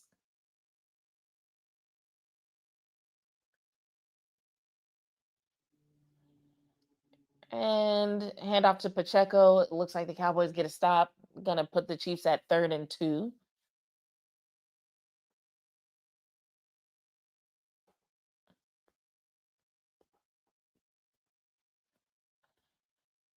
We got a minute and a half left in this half. If the Cowboys can just hold on for 90 seconds, because the Chiefs are just now getting into Cowboys territory. Mahomes in shotgun, and he gets the first down, but they only have a minute left. But it looks like they are close enough to where if it comes down to it and they have to, they can kick a field goal and they still have all their timeouts. Mahomes in shotgun, 4-man front by the Cowboys. They send 4. Walls were closing in on Mahomes. He tosses the ball away.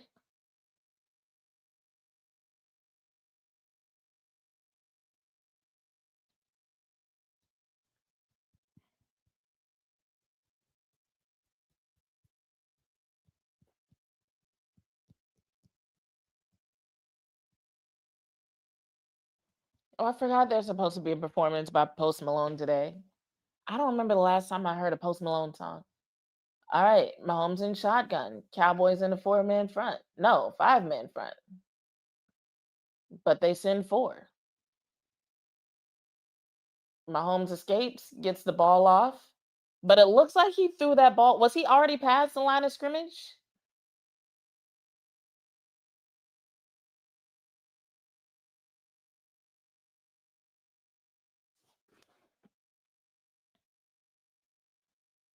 Holding offense.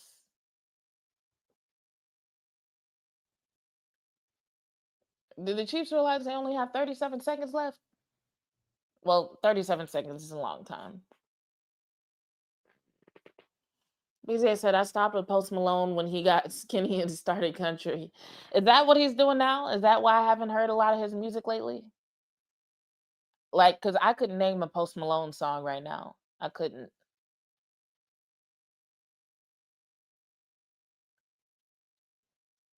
Chiefs back on their own 47. If the Cowboys can keep them from getting past the 50 again, we're good.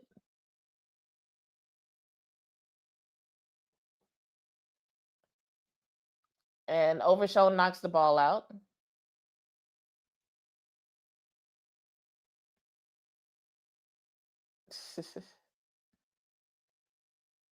Apparently, Overshown and Patrick Mahomes are from the same hometown.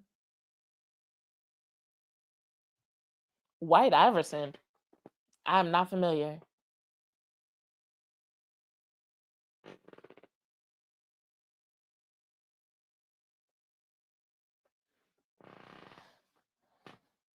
Who was this flag on?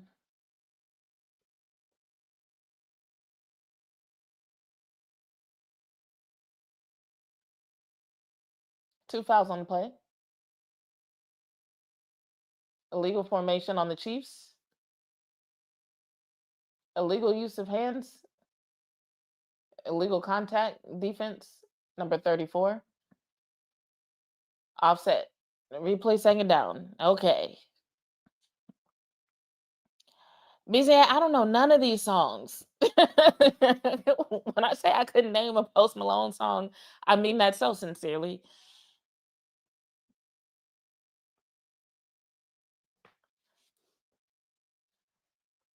All right, so we got 2nd and 20. There's 29 seconds left in the half.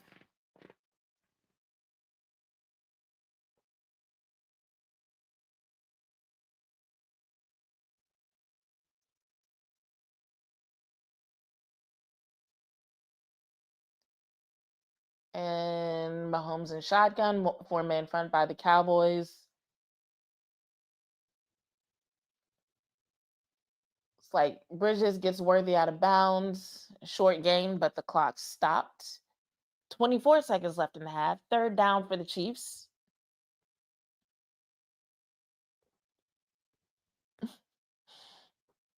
No, BZA. I know nothing of Post Malone. I'm sorry. How you gonna boo me? Oh, trash call. Oh no, what are they about to do? What are they about to do?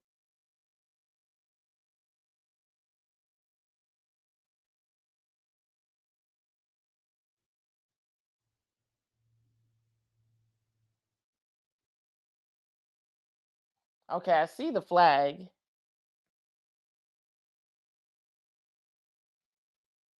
What on earth could have happened?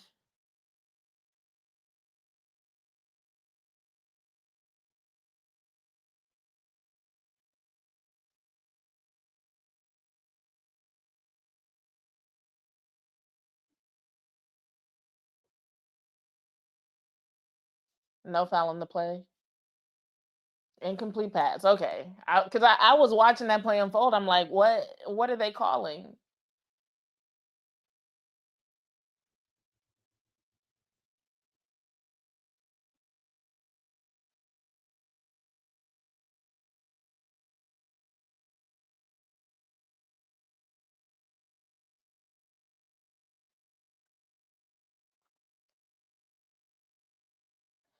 And the Cowboys defense forces another punt. All right. 4th and 16.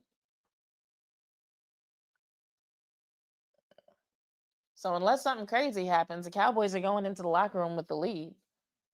I wonder if they're gonna try to do something with the ball.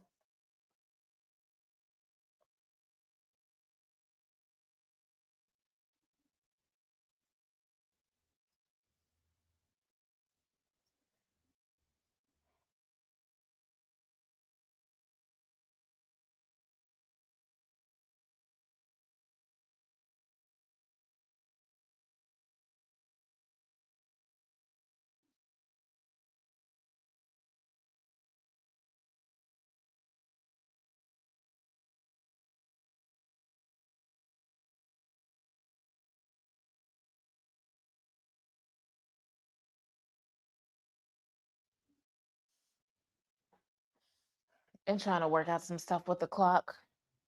Oh Lord.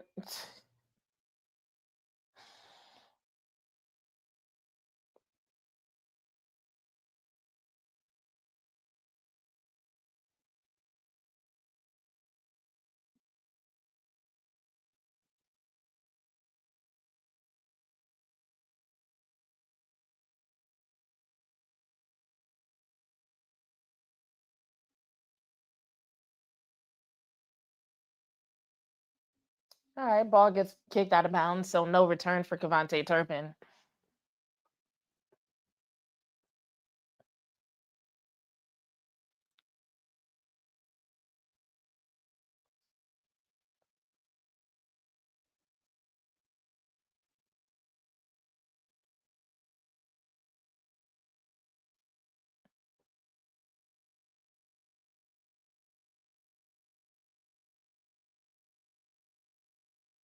There's a commercial on one side of my screen and the game on the other. This is annoying. Uh what on earth are they discussing now? So it looks like the Cowboys are gonna get a playoff. They are walking backwards for some reason. I don't know what's happening.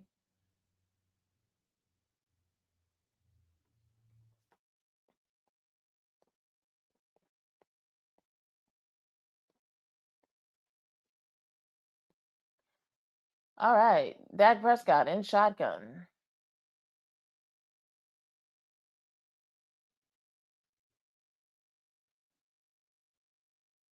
Chiefs send four.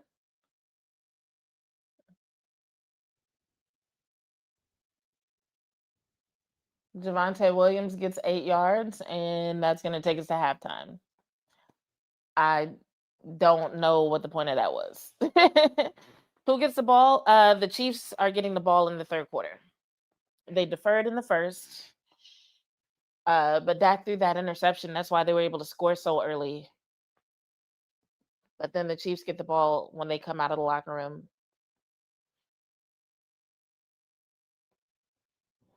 Let me see what they're saying on Twitter.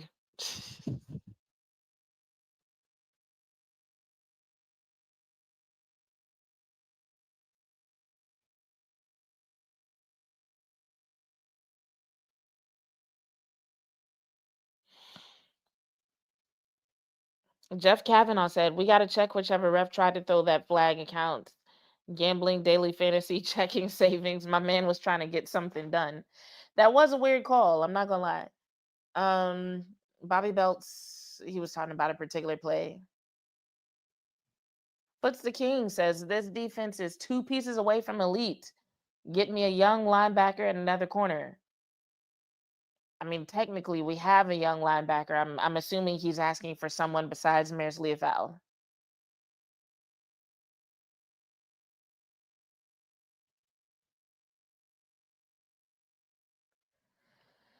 Yeah, a lot of people are annoyed by what they're interpreting as an attempt at a late hit call.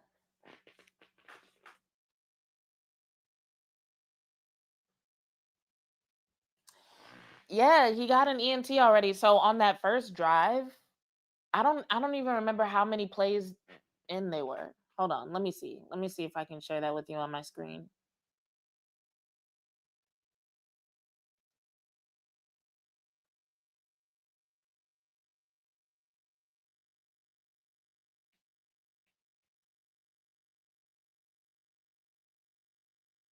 Okay, so yeah, the Cowboys received the ball. Um, the first play was a Javante Williams run. The next play was a short pass to CD Lamb, and then their third play of the game, it was intercepted. He was targeting George Pickens, and then the ball was intercepted. And so then the Chiefs got the ball, yeah, on the Dallas 37-yard line. So they were already knocking on the door to the red zone when that happened. So, like, even when it happened, I was like, all right, it's almost like the Chiefs didn't even defer because they got the ball on the fourth snap. And then it only took them 1, 2, 3 plays. No. 2 plays. Yeah, 2 plays to get points on the board. So I think there was still like 13 minutes and something left in the first quarter.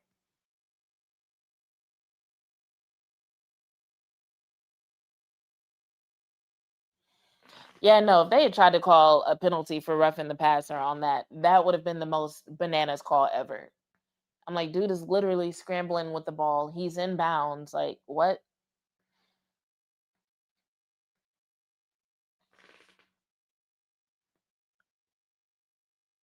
But yeah, Cowboys gave up those 7 points and got the ball back really quickly.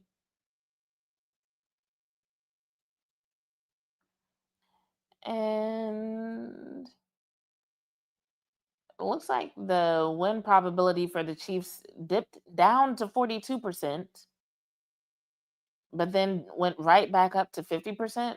Maybe with the realization that I don't know if that's from when the Cowboys had the ball and there was some assumption that there was going to be a Hail Mary, or if that is the realization that the Chiefs are going to get the ball back in the third quarter. But yeah, right now it is a 50-50 game, according to NFL Pro.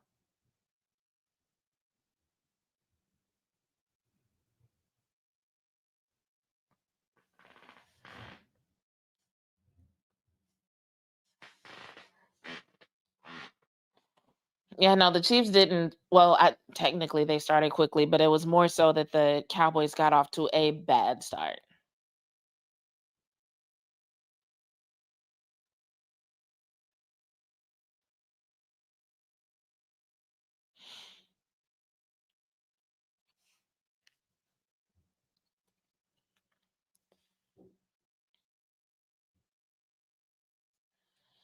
I have been up since like 3:30 a.m., y'all.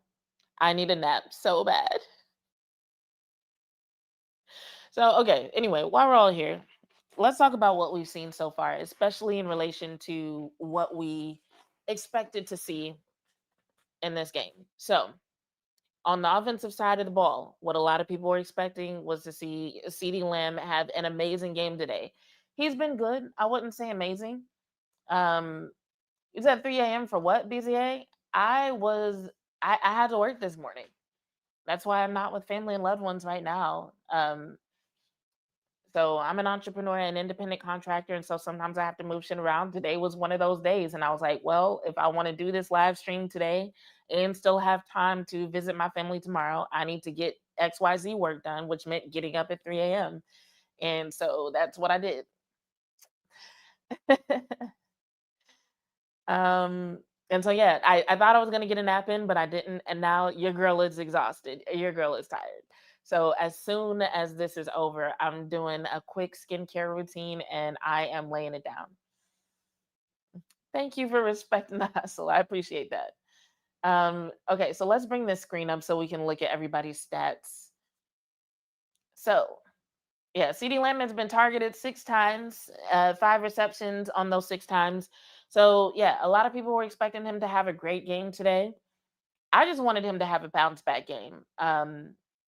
I'm not really big on any particular player being the one to like really make shit happen. I'm just like, I just want to see the W. That's why I'm like Malik Davis. If he has a good day, awesome. Cavante Turpin, Flanoy, I don't really care. But for the sake of the team moving forward and their plans moving forward, I did think it was important for CeeDee Lamb to show that he's not going to have that same problem dropping the ball and whatnot. So I would say there are going to be some Cowboys fans who would probably give CeeDee Lamb about a 7 right now, just because we want to see something more explosive. But the game is close. I think the Cowboys are trying to play it safe. They want to make sure that they have room to be more explosive at the end of the game. They want to minimize mistakes, and so not much has been happening in the way of explosiveness. I might have to go get my spare battery soon. But yeah, there hasn't been much explosiveness. But I will take them playing it safe and making their way down the field and getting the lead over them going for explosive plays, trying to get somebody going and making mistakes anyway. In the first couple of drives for the Cowboys, we saw some issues with the pass protection for Dak. So I think they're just thinking, hey, the quicker he gets the ball out, the better. So, all the yak merchants of the team, Cavante Turpin, George Pickens, CeeDee Lamb, they're gonna have to do the work because you might not get the ball 10, 15 yards out. You might get it 5 to 6 yards and have to make up the rest. So we'll see if they keep that in the second half. I don't anticipate that changing unless the Cowboys somehow get a big lead and they decide to open up the playbook. But for right now, they're seeing success playing it safe. They're going to keep that going. Cowboys defense also got off to a slow start, but I should note that neither unit got off to as slow of a start as we've seen in the past, especially against the Eagles. Like against the Eagles, it was third and fourth quarter before anybody felt like they could breathe. The Cowboys defense looks like they learned a lot from those first couple of drives against the Chiefs, and they're taking all that into consideration. Busy said, "Boo, Post Malone doing country shit." I think that's what he does now. I feel like I've seen a lot of people complain about Post Malone, saying, "Oh yeah, he used the culture to get famous, and now he don't fuck with us, and he doing country shit." And that's not why I stopped listening to him. I just don't listen to this kind of music, so that's why he hasn't been on my radar. Um, but shout out to him for repping Marshawn Nealon on his jacket.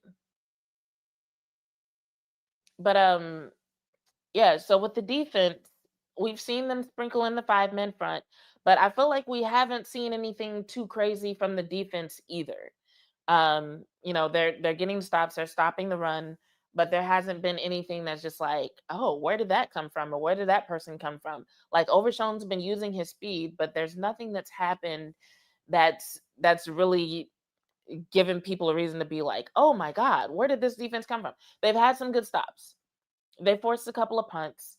So the defense is being a reliable unit. The offense is also being a reliable unit. Both units are playing it safe, and that is the beauty of complementary football. Neither team has to go over the top. They're both just made up of guys who are doing their jobs and they're getting it done.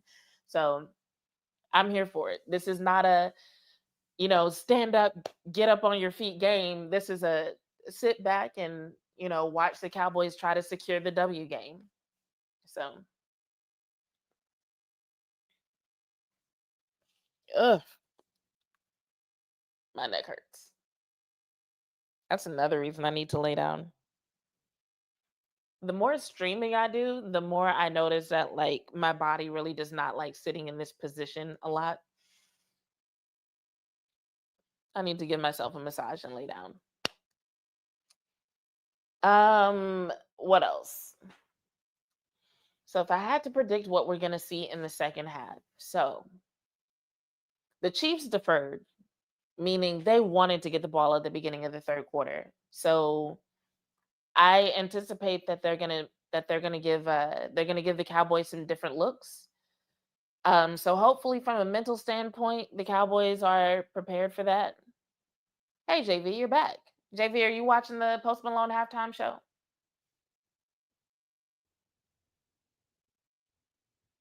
Why did he stop rapping? What's going on?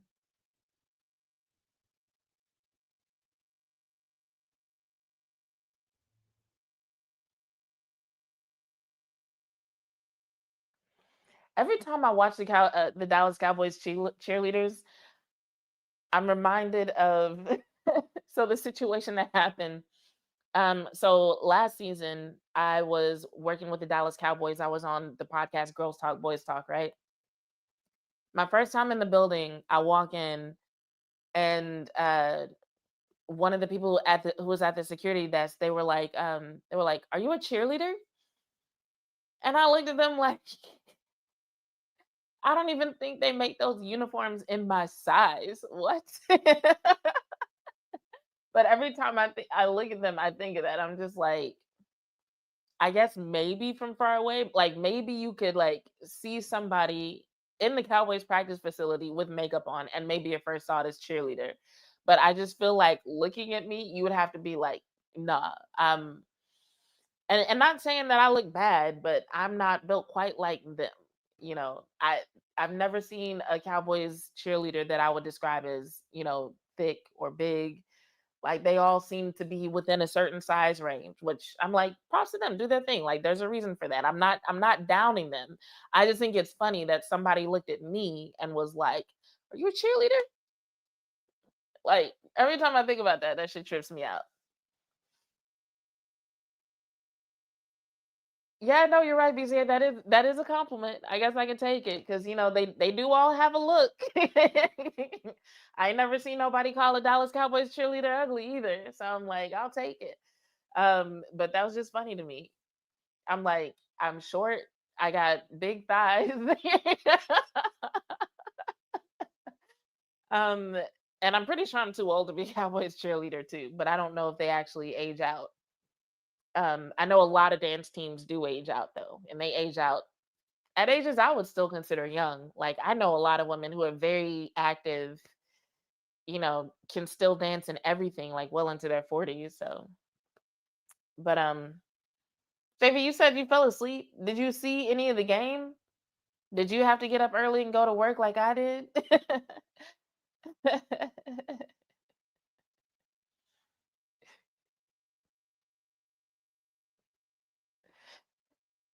JV, how do you know what my body looks like? Did I post something? I might have. I know I don't post my body a lot, but thank you. I'll take the compliment. Bland bodied is a new one for me. I don't think I've heard that one.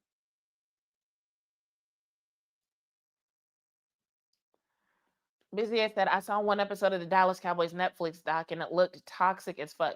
I actually haven't watched the cheerleaders documentary. I wanted to because I thought it would be like good for content to talk about, but I never actually watched it.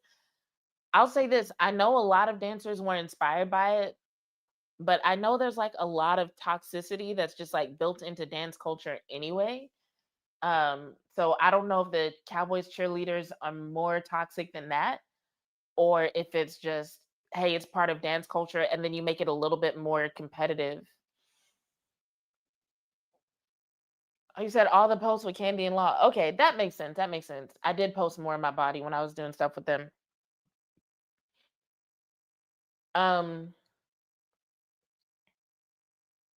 I think it's interesting how the Chiefs are calling themselves the world's team since they'll never be America's team. I'm just like, okay, y'all do your thing. It's whatever. Um, but yeah, I don't know if it is more toxic than what people are expecting. I don't know if it's just like regular dance culture toxicity or if it's like worse because it's the Cowboys cheerleaders. But like I said, I haven't seen it, so I can't really speak on that. But what I can speak on is the fact that when women are in competition and that competition involves looks and not all of them can make it, she gets crazy. She gets crazy. JV said the first meeting with Osa. That was such a fun event. And I am so glad that I got to meet Osa that day. Um, like he's been a cool person. Like every time I run into him or cross paths with him, he's truly a dope human being. Like there's some people who like seem dope, but um behind the scenes they're kind of a dick. But also Digizu is one person I can say like every time I cross paths with him, it's never any weird shit. Like he always says what's up. He's cool. Yes, BCA. The Chiefs are definitely Taylor Swift's team. Like Swifties, that's the only team they know. But yeah, shit gets weird between women, even when there's no competition.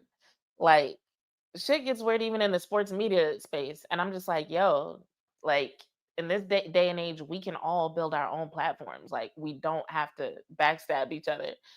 But I don't know. Maybe it's just something in certain people's nature that just makes them like that. I have no clue.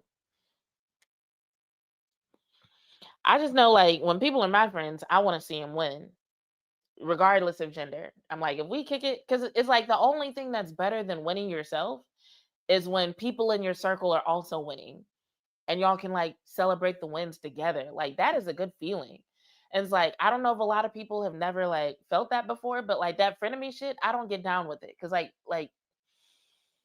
the frenemy thing, it causes a lot of like anxiety and tension and unnecessary conflict. But like when you have a group of friends and y'all want to see each other win and y'all gonna like actually use your strengths to help each other win and that shit actually works, that shit feels so good. And like it's so dope, like especially when you are working in similar industries, like you're all doing sports or whatever, and then you can go to events together knowing that y'all are all doing dope shit. Like that's a good feeling. I don't know who wouldn't want that, right? So that's why it's always weird to me when I get cool with people and then find out that they're like talking shit about me behind my back. Cause I'm just like, why would you do that? When we could all win, when we could all help each other win, why the fuck would you fuck it up? Why would you do that? People are weird, man. Folks need therapy.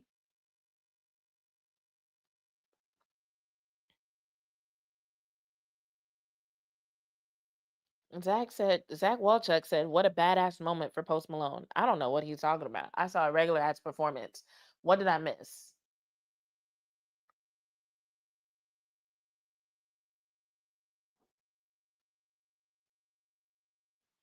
I think he might just be a Post Malone fan. It's whatever.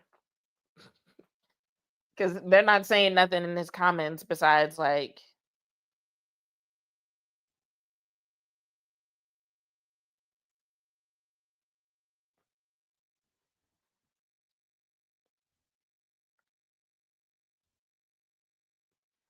somebody on Twitter is asking why Murray is getting important playtime over Wilson. I think people just need to realize Eberflus really likes Kenneth Murray. BZA said people really hate seeing other people win. It seems that way. I think it's a scarcity mentality. Because like sometimes I'll admit this. I'll say it's easy to feel away when you see somebody else win and they're winning at something that you think you could win at or you should win at, right? But I'm just like, whatever that feeling is, what you actually should do is like lock in on it and be like, okay, why is this making me feel negativity? Like, do I really feel like, something wrong was done here? Do I feel like somebody passed me over for no good reason? Did some injustice happen? Or am I noticing that they have something that I lack and that makes me feel away? Because if it's the latter, then that just means I got more work to do. You know what I'm saying? JV said Logan Wilson should have more playing time at Green Dot. In theory, I really don't know what he's had time to pick up because we got to remember, although this is the third game in 2 weeks. So they really like Logan Wilson and Quentin Williams really have not been around that long. You know what I'm saying? And so, like, I've heard the same things I'm sure that we've all heard about Logan Wilson having an incredibly high football IQ. But I don't know how that translates to what they need him to do in the specific role that he plays for this team. But so far, statistically, that was a really solid run back for Smith for the Chiefs. It looks like they're going to get the ball around midfield. I couldn't see exactly where. Hold on, let me see what Schottenheimer talking about. What was the message to the team in the locker room? Keep attacking the ball, protect the ball. Ooh, that run took them to the 46. So Chiefs are on their own 46. It's 1st and 10. Nice. Looks like Quentin Williams dragged down whoever the hell that was. I don't know the Chiefs players. Hold on, y'all. I need to get my spare battery so my phone doesn't die. Give me 1 second. I know y'all can still hear me. So if anything crazy happens on my screen, you'll hear me respond to it.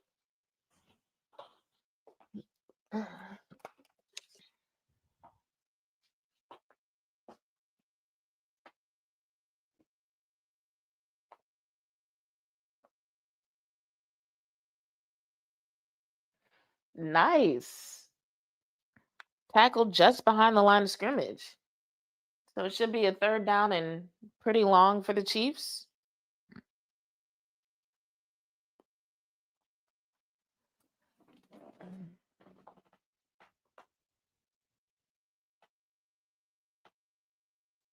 All right, we should be good for a while. Wait, who's questionable to return? I didn't hear who she was talking about. All right, Mahomes in shotgun. Cowboys in a 5-man front. A lot of movement behind the front, though. And Chiefs still get the 1st down. It's a flag on the play near the 1st down marker.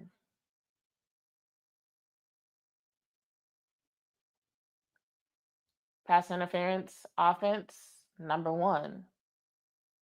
Huh.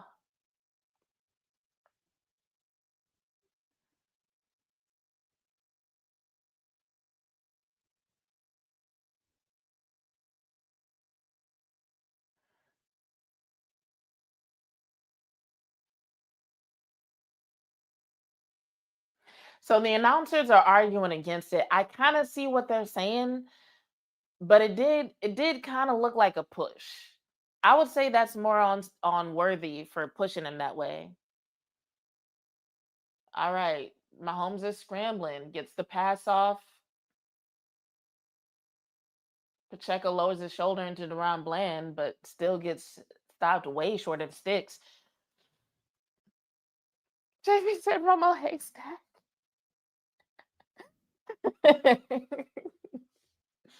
All the stories about how he was acting when Dak first got to the team, just man.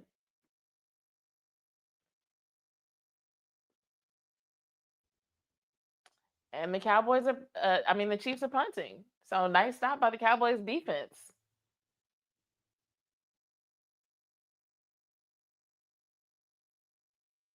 And apparently there's a weird bounce on this punt. Let me see what happens.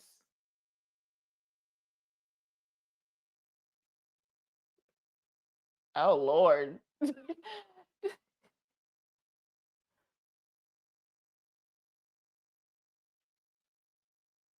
Cavante Turpin must have just assumed that ball was going to bounce into the end zone. Yeah, you can see him grab his head like, oh, shit. Yeah. I got to see what they're saying on Twitter about that.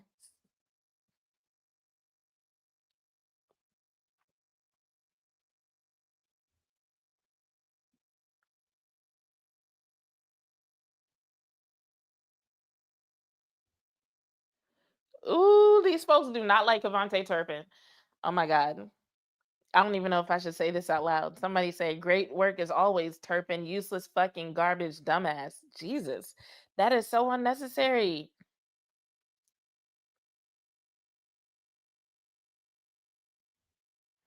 And people are saying, but what should he have done?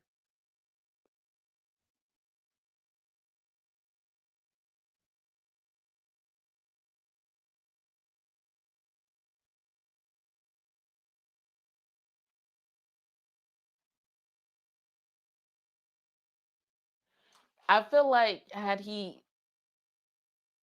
Yeah, no, that's what I was about to say, BZ. I'm like thinking about it. I'm like replaying it in my mind, and I'm like, I feel like had he caught it and run with it, he could have got him better than the fucking 1 yard line. You know what I'm saying? He just let that ball fall behind him, assumed it was gonna roll out the back of the end zone, and that's irresponsible as a returner. That's irresponsible. That is punt returner negligence. You know what I'm saying? You shouldn't assume shit like that. These are professionals. They practice bounces exactly like that all fucking season. So yes, it could happen to you. I don't like talking about players like this, but that was a terrible rep for Cavante Turpin, and I really have no defense for like against people who hate him right now. I don't. I do not.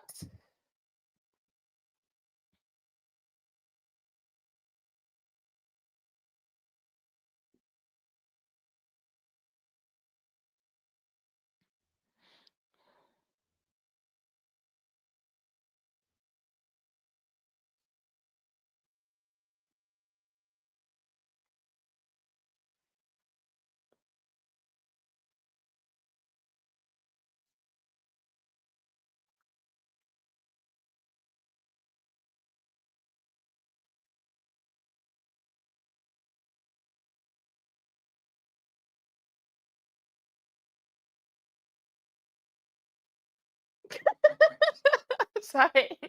I'm laughing at this video on Twitter because somebody posted that time Travis Kelsey threw his own flag at a ref, which I've never seen before. And this whole sequence of events is hilarious.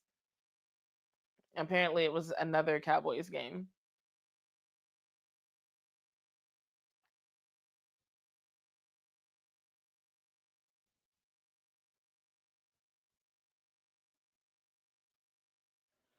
All right. 2nd and 7 for the Cowboys. They are now on their own 6.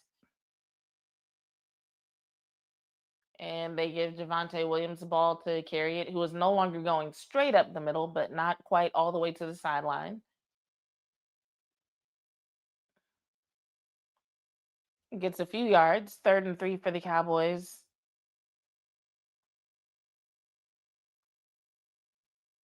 That is a long name. I'm gonna just call you Tall Mud. You said we need a 5 yard run here.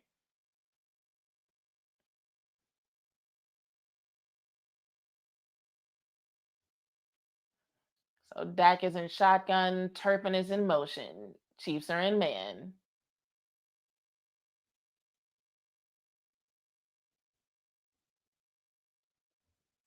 Pickens thought he caught it, or at least he's trying to convince the ref he caught it, but it looks like they're not going for it. They're saying it's 4th and 3. And the Cowboys had a ballsy fourth down earlier, but I don't think they're gonna risk it right here.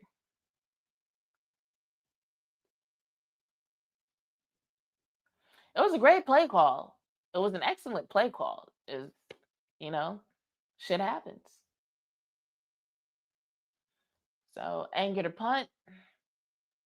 See how far he can get this ball down the field. We're gonna need another stop from the defense.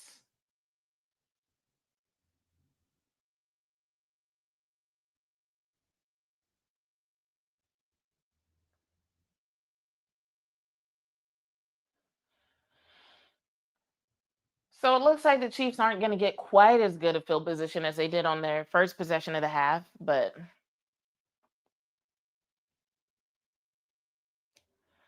yeah, that drive could have been better if not for Turpin fucking up. I'm with you. I'm pretty sure they'll ask about it sometime this week.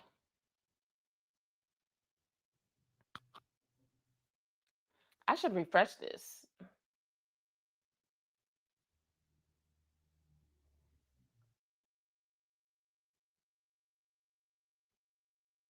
All right, so they're giving the Chiefs a 55% chance now.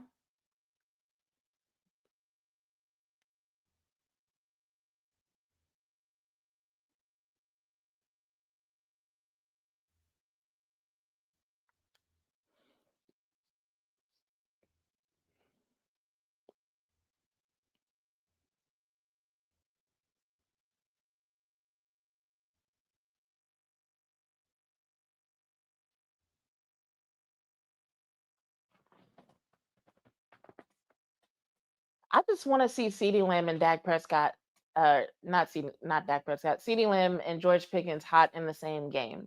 That's what I would love.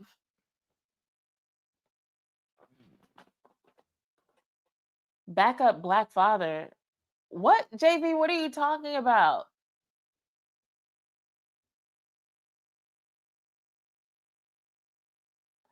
Are you talking about the commercial? I don't think I don't think he's supposed to be a black father specifically. Oh goodness.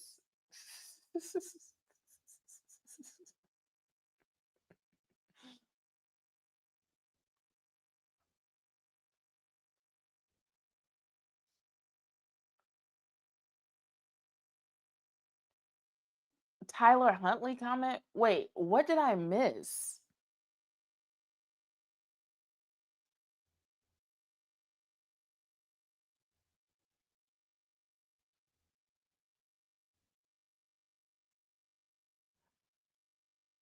Oh, not comment, commercial. Okay, so we might be talking about the same commercial. Yeah. I like those. I like the backup commercials.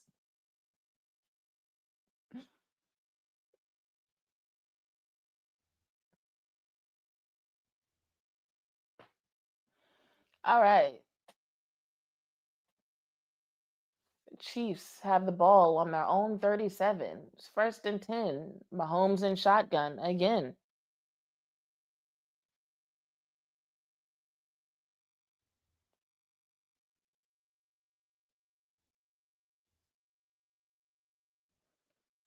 Five-man front for the Cowboys.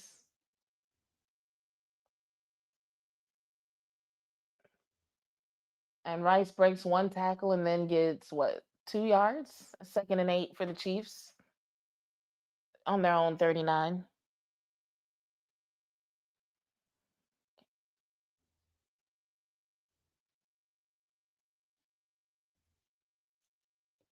Yeah, no, JV, there's a few commercials like that, and they're not all fathers. Um, Four-man front for the Cowboys. Brought Reddy Stewart down with the linebackers. Who the fuck was that missed that tackle?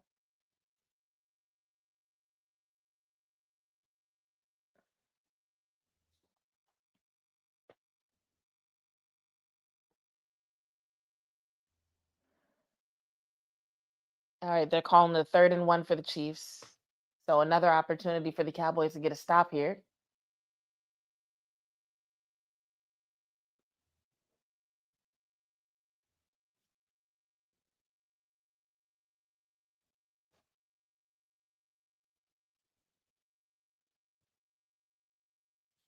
And the stop they get. Stopping Kareem Hunt short of the first down. So we'll see what the Chiefs decide to do. Sam Williams? Sam Williams must have got sick of people talking shit. Because folks have been talking crazy about Sam Williams for a few weeks. Chiefs going for it.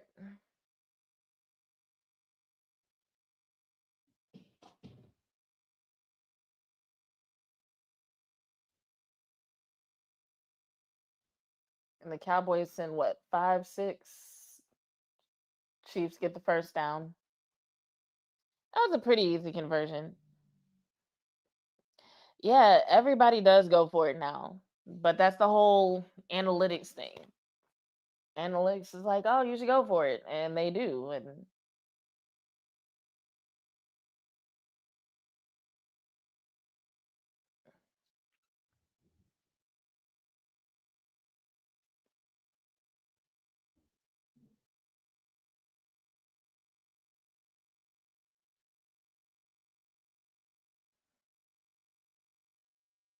Cowboys send 5.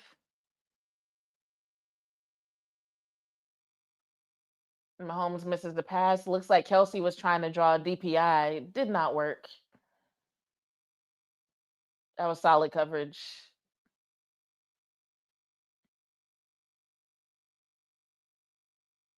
Marquise Bell did a good job of turning and looking for the ball. So nice. Nice coverage. Good execution by Marquise Bell.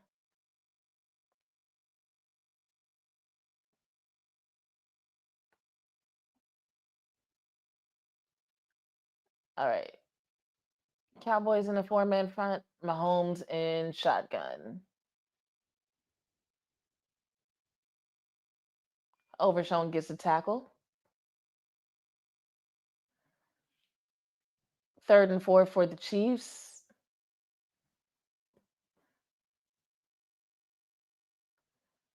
And you're going to need a couple of strong stops to get them off the field because they're probably going to go for it on 4th again if they get close enough.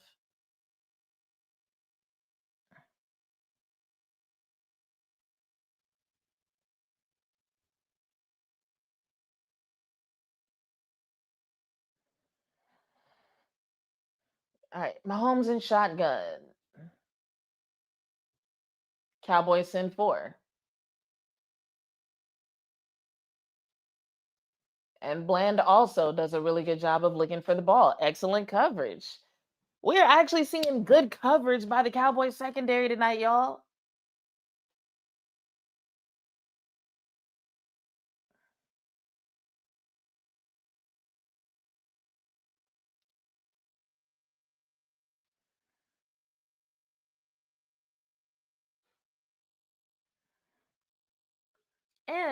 And I must say, credit to Eberflus when it's due. They have done a really solid job of mixing it up between zone and man today and playing each one appropriate. So shout out to them.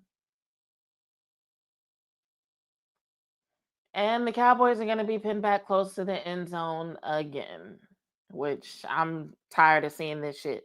But what I don't want is for Shotty to get anxious and open up the playbook too soon because we know Shotty will do that. He will do that. He'll get frustrated and then be like, you know what? Fuck it. Go for it. And that's when that's risky. All right. So after their 4th punt in a row, let me see what the odds are here. So it looks like the win probability for the Chiefs has dropped down to 44%. What happened to my audio? I can't hear nothing.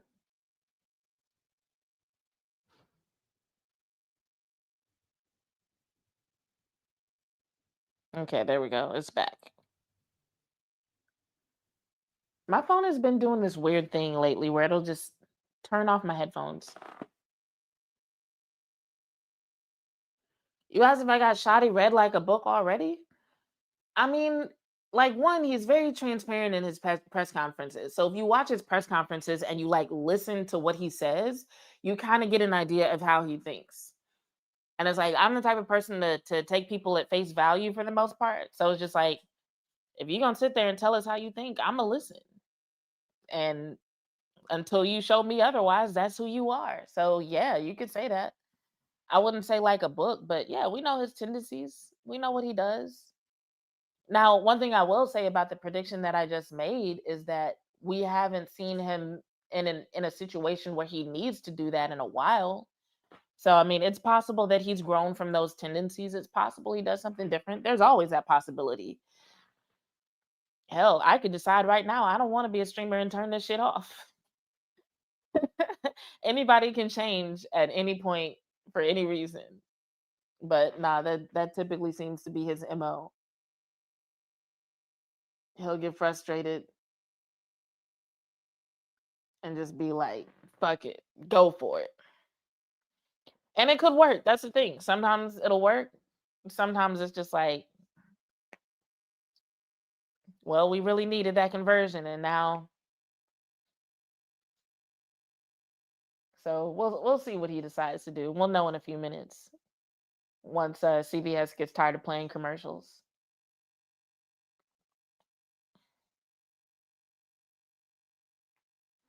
Dak's completion percentage has dropped from 80% to 69.6%, which is a good completion percentage. It's just kind of far from his goal.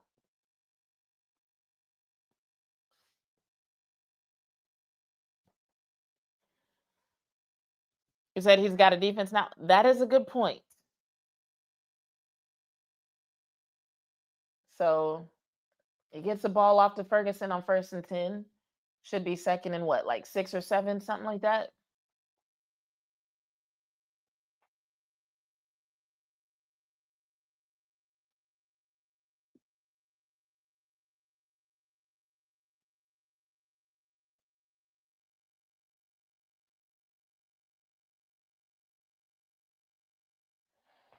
All right. Oh, way better than I thought. 2nd and 4. Dak in shotgun.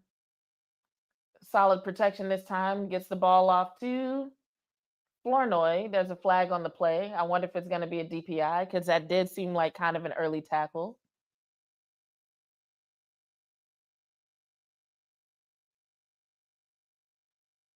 That was Javonte Williams picking up the blitz. Okay.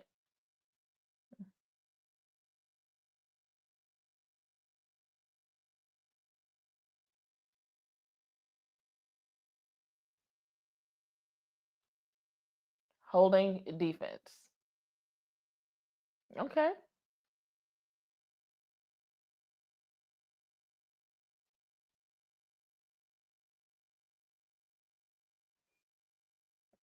Oh, yeah, that's definitely a hold. He is holding the fuck out of CeeDee Lamb. And CD will let you know when somebody's committing a penalty on him. All right, 1st and 10. Ferguson in motion. Pitch back to Kevontae Turpin. I hate seeing him in this situation, but he's taking off with it. Okay. Another first down for the Cowboys.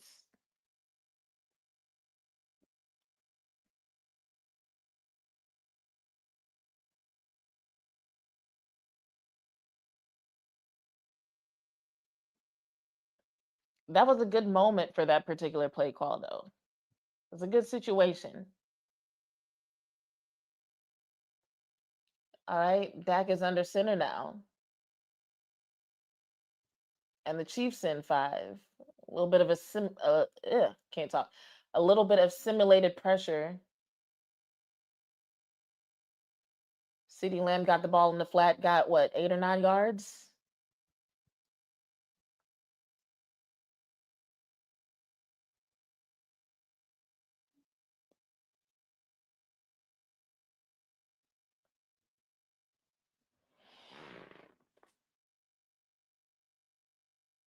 Bizier said referees refs are on some Cowboy shit. 2nd and 2 for the Cowboys, Dak under center. Chiefs in, I couldn't tell if that was 5 or 6. It happened so fast. CD drew a DPI. He been learning from Pickens. Clearly, he been learning from Pickens. That was a Pickens move to draw the DPI. Pass interference, defense. Oh Lord.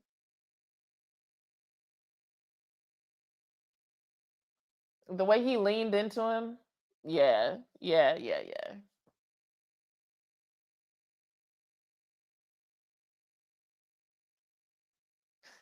CD was like, this team needs those yards more than I need this catch. So I'm gonna just lean into this defender.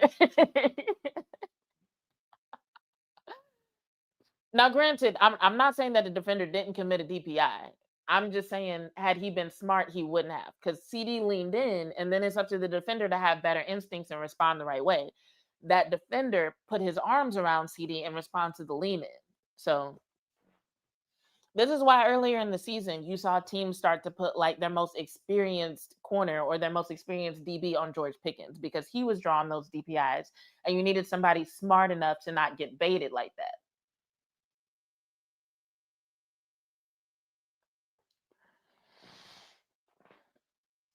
All right, so Javonte Williams looks like forward progress was stopped around 7 yards. I'm not going to pretend to be a ref. I don't have that kind of eye, but it looked like 7 or 8 yards.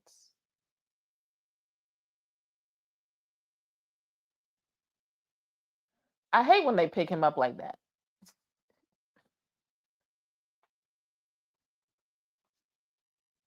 So solid run. 2nd and 2 for the Cowboys. They are in the red zone. They're on the Chiefs' 13-yard line. Pass from Dak. Catch by Ferguson? Hell yeah. I heard he had a red kettle celebration, but he probably won't do it now. Oh, nope, he is going to do it. And he pulls Pickens.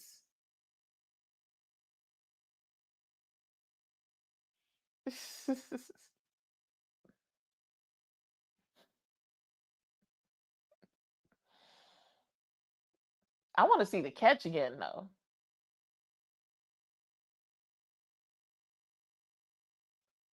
1 foot, 2 foot, hell yeah. And that's no. Does it count if your right foot taps twice? Is under review. Oh, the right foot never gets down. Shit.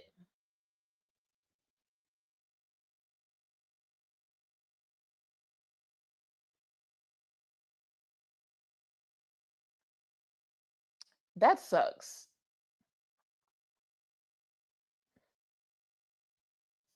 I think he was trying to get his foot down. There was just a whole ass human being in the way. But the way he went up and caught that ball earlier in the game, when I was saying there was a pass to Pickens when Pickens was double teamed. And I think somebody on Twitter was criticizing Dak for throwing it into coverage. Actually, yeah, it was the interception. And I was like, I think it had to do more with Dak's protection because normally when Dak throws a ball like that into that kind of coverage, the ball is higher and he trusts his guy to go up and get it. And that particular ball that was intercepted, it was thrown very, very low, although there were multiple guys on Pickens. So the way he threw that one up for Ferg to go get it, that's typically what we want. But the thing is, the Cowboys are already in the red zone. They're going to score here. They might even run the same damn play. I don't know. Well, probably not that same play. That wasn't exactly a high percentage play. I think they have better options.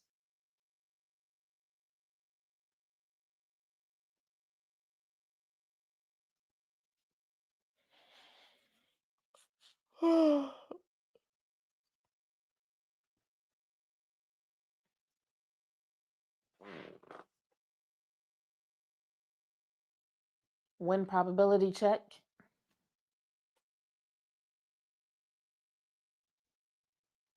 Oh shit. They dropped the win probability down to 25% for the Kansas City Chiefs.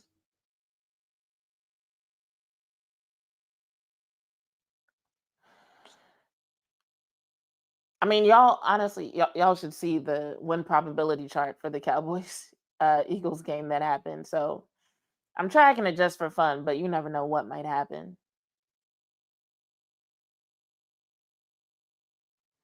But we are approaching the fourth quarter.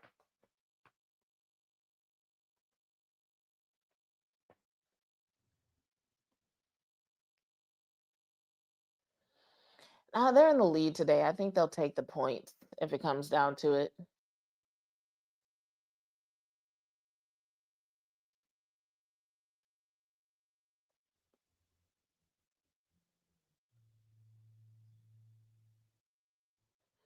So he did the red kettle celebration for nothing. Is he gonna do another one if he gets in again?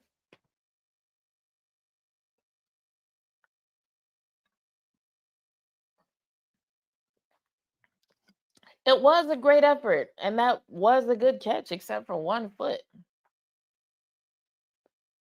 Okay, 3rd and 3. Dak and shotgun. Get the first down. That's all I want. Just get the first down. I think they should have ran the ball.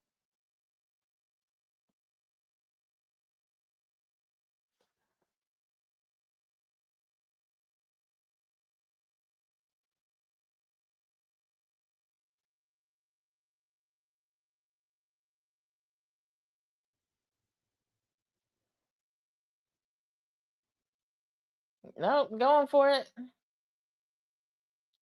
I'm not gonna look at the screen. I don't want to see the comments, but type whatever you want.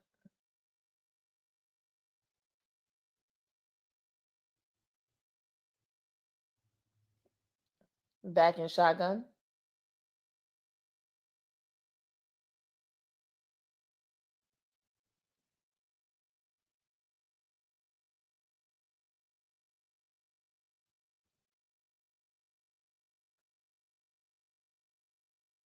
That was an interesting exchange at the line of scrimmage, with them knowing that there were no safeties back and kind of switching it up and going back and forth. Interesting. Anyway, Aubrey gonna get these points.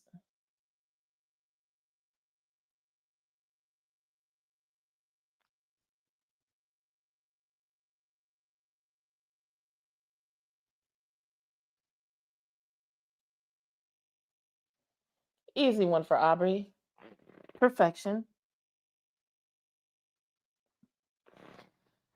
Nah, when they messed that up last week, and I said this on Tuesday too, when they went for it and didn't get it, had it not been for literally two miracle plays, one on special teams, one on defense, that could have very easily ended up being a loss for the Cowboys.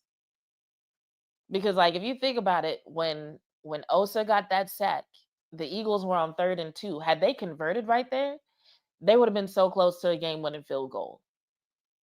Like the Dallas Cowboys are so lucky that Osa got that sack. And that it wasn't because like had it just been like a 1 or 2 yard sack, they might have still went for it on 4th. But it's the fact that not only was it a sack, but like he sacked that man for 13 yards. That saved the Cowboys asses. Like I don't know what they do for a player in that type of situation, but like I hope they did something very nice for Osa Odigizuma. Ah.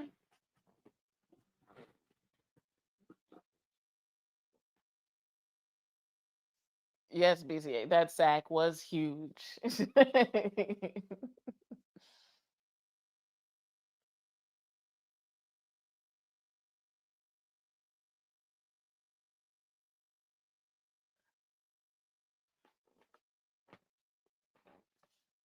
Ugh.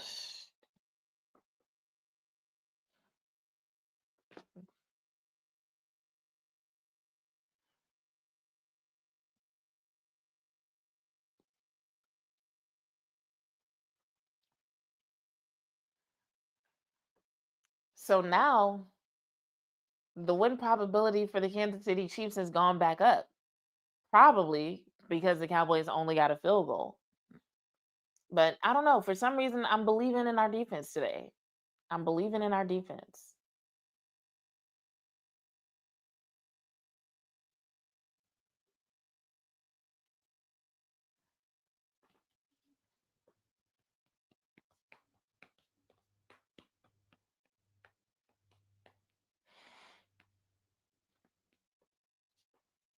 I told y'all I need a nap after this.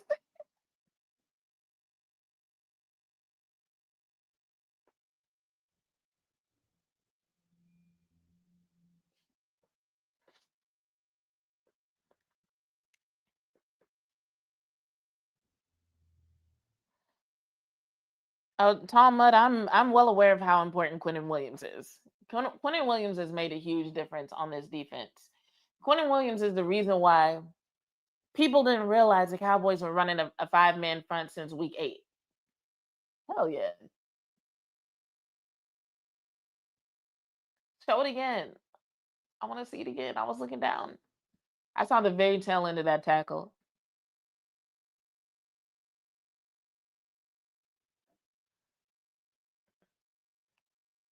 But yeah, the Cowboys have been running that 5 down front since like week 8. And people didn't even notice it till like this week and last week because of Quentin Williams.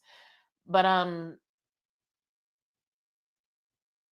Williams has allowed them to use it in a way that makes more sense situationally, which is good.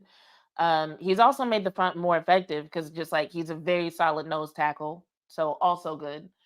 Um, and between him coming to the team and overshown speed, you can see them being more creative out of the 5-man front. So like, yeah, Quentin Williams is very impactful.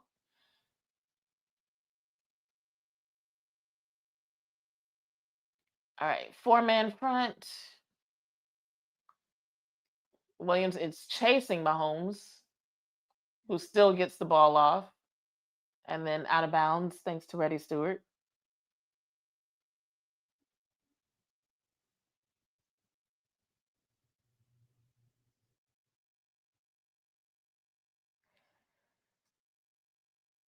Donna was so close to getting an interception there. And I think they're very used to Mahomes kind of like most of this game, he's been throwing it away when he's under that kind of pressure. So the Chiefs are on their own 49, first and 10. And Hunt's running gets what, 7 yards on that? But no, Patrick Mahomes has been throwing the ball away when he's pressured like that. But like now we're approaching the fourth quarter. He's not going to keep doing that. He's going to try to actually connect on those. So I need the Cowboys defense to be a little bit more on guard, a little bit more aggressive.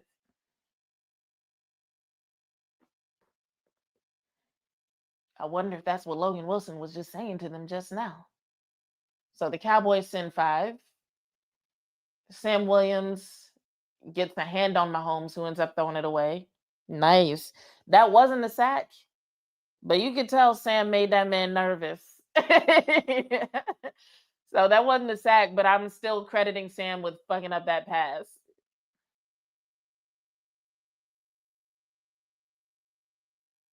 Sam is having a good game. Sam is looking good today. I like it. I'm into it.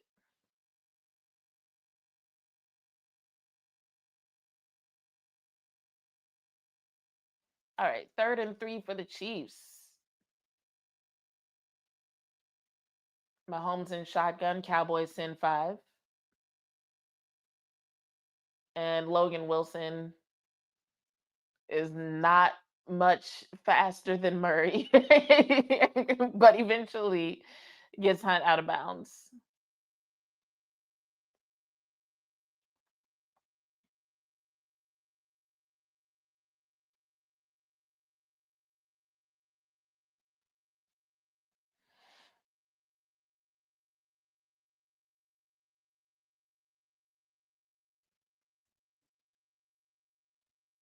All right, the Chiefs are knocking on the door of the red zone.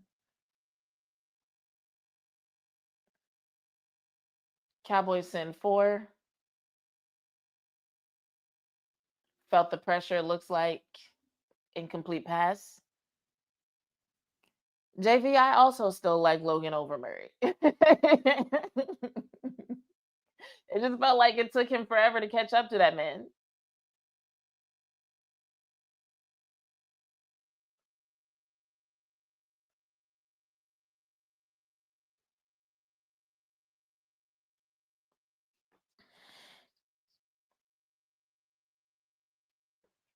All right, 4-man front by the Cowboys, maybe 5. Nope, nope, nope. They're sending 4. And another first down for the Chiefs. That sets them up for 1st and goal. Can the Cowboys get another stop?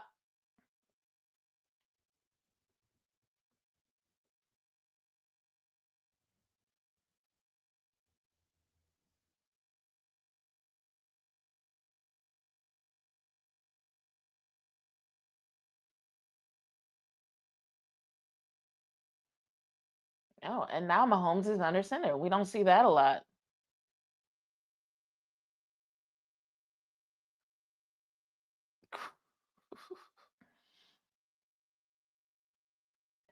Well, that was a nice combo tackle by Quentin Williams and Logan Wilson. That was special.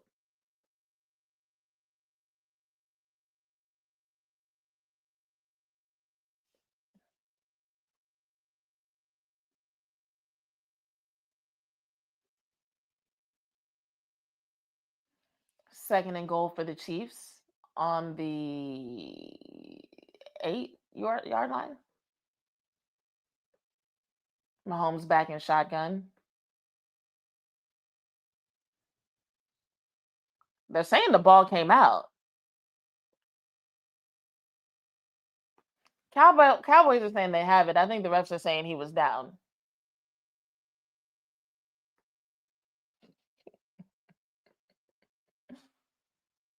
Let's see what this looks like. So he has possession. He makes the football move. I would say he was down by contact. His knee was down. Yeah, that's not something that I would challenge if I was the Cowboys. Good effort by the defense, though. Great effort.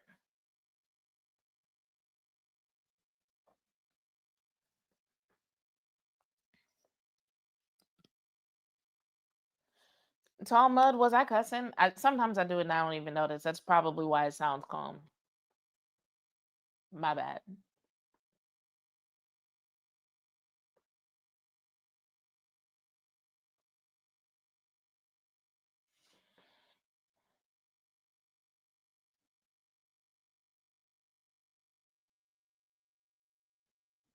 There are just so many shows that exist. I don't know how anybody watches them all.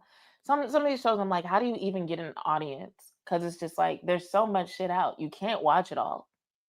That's my problem with anime. Like people be like, "Oh, you're into anime? What do you watch?" And I'm like, between sports and anime, I have enough time to watch like three things. I can't be one of those people who just watches the entire Crunchyroll catalog.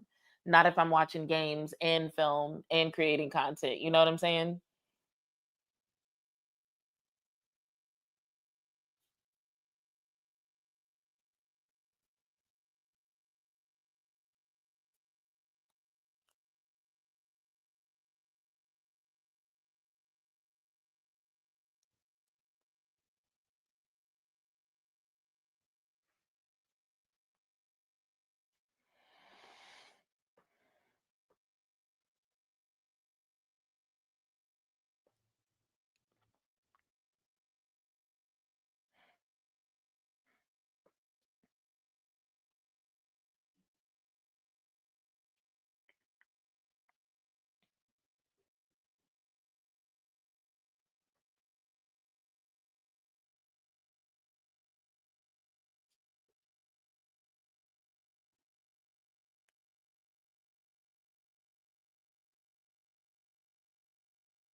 How am I doing? I need a nap. Were you on here when I said I'd been up since 3 a.m.? So I'm good. I'm enjoying the game. I just need a nap.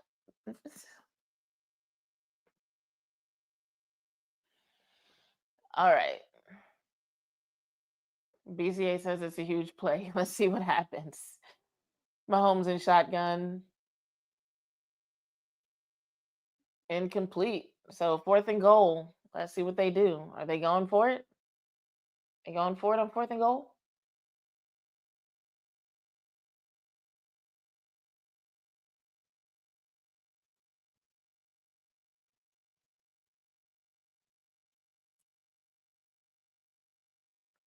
And they are going for it.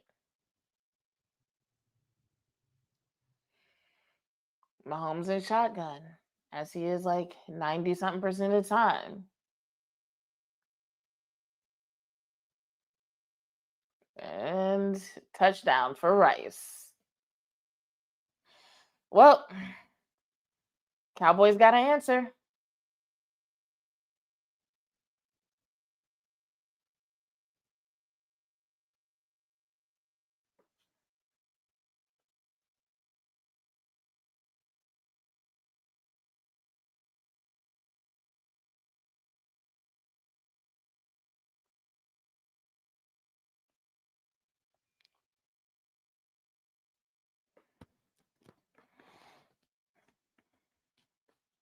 Chiefs up by one.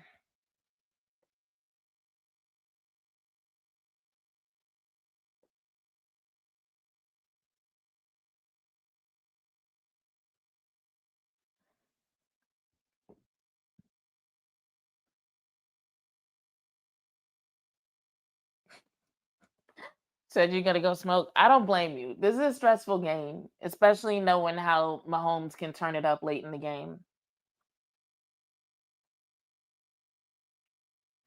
But I mean, the Cowboys defense did some good things on that drive. They did. They've just got to account for the ways in which Mahomes is gonna step up his game.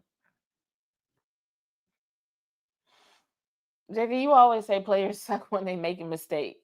I would say that's more of a really good play by Mahomes than it was Bridges fucking up.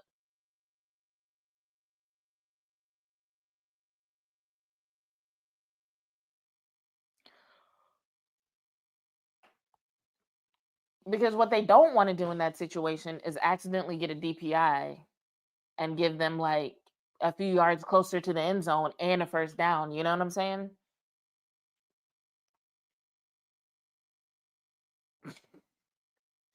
He said Bridges really does suck though. Okay, maybe in general he does, but on that play, I don't think he did anything truly sucky. Let's see if Twitter agrees with you, JV.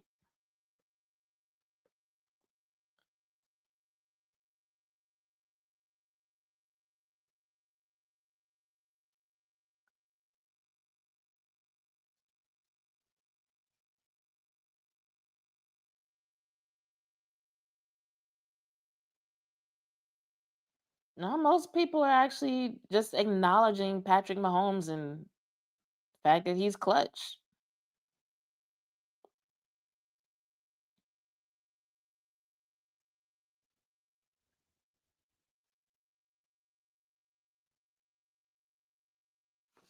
Chiefs made a play. Davey said we need Diggs back.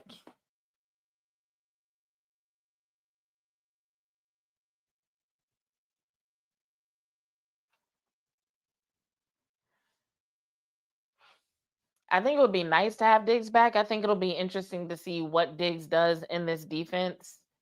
Now that they're playing so much better. It feels like it's been ages since Diggs has been there. I just hope that he fits in with whatever they're doing, and it's not a situation where it's like, oh, he comes back and all of a sudden the fit is just weird.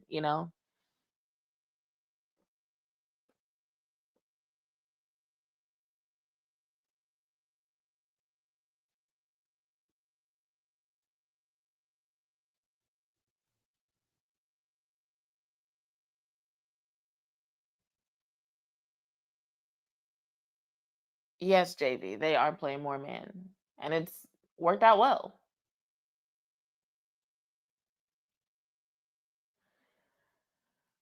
So, looks like the Cowboys are getting better field position than they've had on their last two drives. It'll be interesting to see what they do in terms of clock management here, just because you don't want to end up in a position where the Chiefs have the ball last. It's kind of hard to avoid though with 14 something minutes left.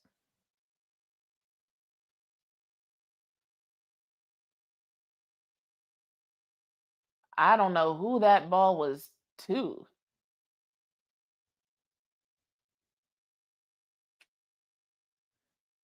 Pickens on the ground. Don't scare me like that.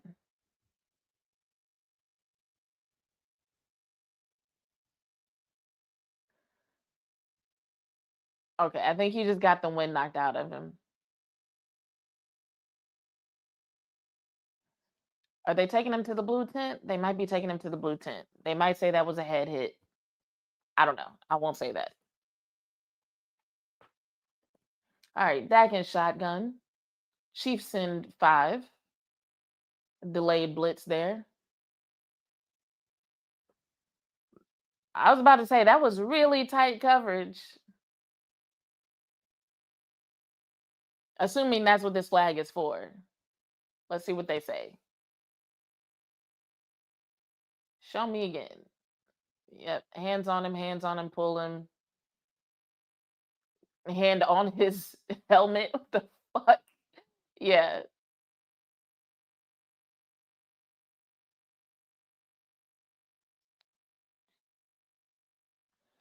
And that was a little bit of positional leverage by Lamb to make sure he drew the DPI. So, not mad at it. All right, hand off to Javante, who runs for the first down. Nice. I was gonna say this is a possession where you probably want to rush it more than you want to slow it down because the more time there is on the clock, the less odds that the Chiefs are going to be able to hold the ball till the very end. If you give them too long at the end, they can eat the clock. But if you give them like too long to sensibly eat the clock, you'll get the ball back. So they want to hurry up and get down the field if they can. All right, Dak under center fakes the handoff. Gets the ball off to Ferguson, who only gets like 1 or 2 yards. It's like a yard and a half. Let's see where they spot it.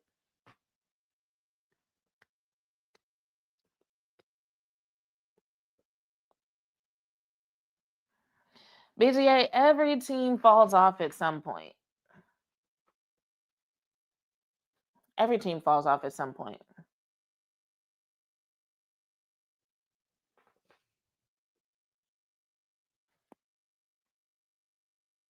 All right. Dak and shotgun. Chiefs in 5 and a delayed 6. Ball deflected. Dak usually does well against the blitz for the most part. It seems to be making him nervous today. I think it's the speed of it, though. They're doing some delayed blitz things, and the Cowboys aren't always detecting it. And so the guys who are getting in his face are getting there really, really quickly. And so sometimes it's the 5th person that's delayed, sometimes it's the 6th person that's delayed, but it's throwing off Dak's timing. You can see it. It's throwing off everybody who's supposed to protect him. That's why they keep getting there with like no resistance. Nice, nice catch by Pickens. Hell yeah. But there's nobody to block for him. Luckily, he's fast as fuck.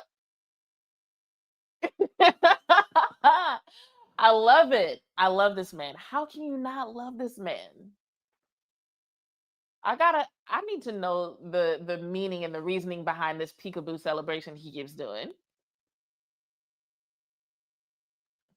Yes, Pickens and CD both today. It's almost like they switched places though, because today's CD is drawing the DPIs and Pickens is getting the passes.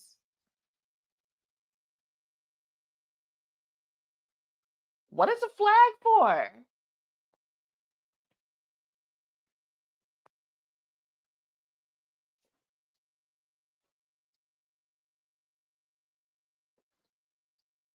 Oh, okay. So the announcers are saying that.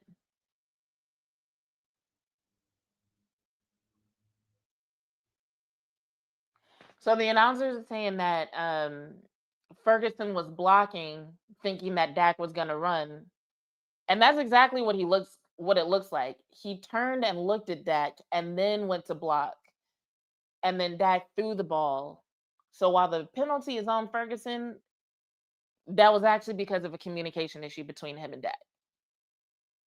All right, hand off to Javante Williams, who gets like 3 yards, which is not what we want. That was a first and goal, but they're on like damn near the 20-yard line now. BZA, that the red zone offense for the Cowboys has been iffy all season. Like they make me nervous when they get to the whatever in goal, down in goal situations. 2nd and goal on the 14-yard line.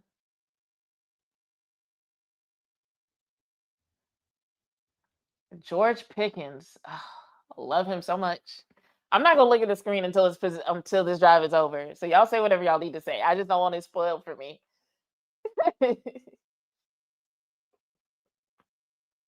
They should be able to run it in from where he landed, but it's iffy. This is a 3rd and goal from really close. So if you run it in and you don't get there,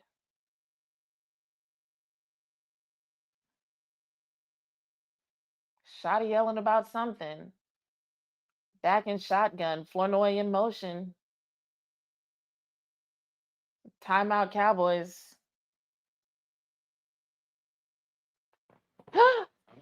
I can't take it.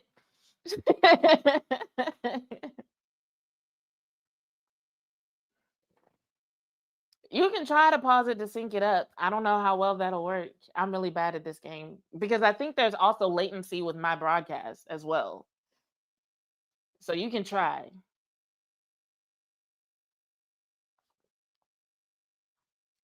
When the clock starts again, I'll count out loud so you can kind of see where I am.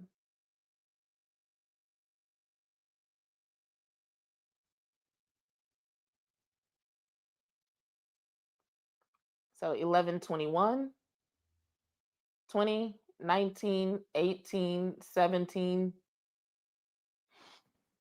to William. I was like, where is he going? I need to see that play again. I don't know if that unfolded how they intended to. Because last week, that touchdown to Brevin Spanford felt like it was an accident. And this one felt like as much of an accident. Hold on. See, I hate the broadcast view. I need to see the overhead view to see where everybody was running. Because that looked like a kind of frantic and nervous scramble to just dump it off to Williams. And they're going for two, which they might as well. They might as well.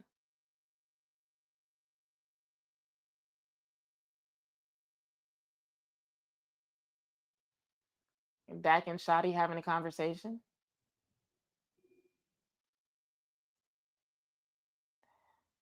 I know Dak has had trouble hearing today. I thought it was because of the crowd, but it could be because of equipment malfunction.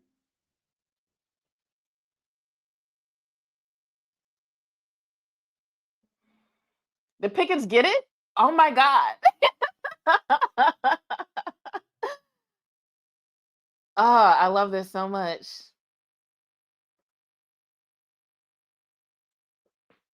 Okay, there's a flag. On who? What happened?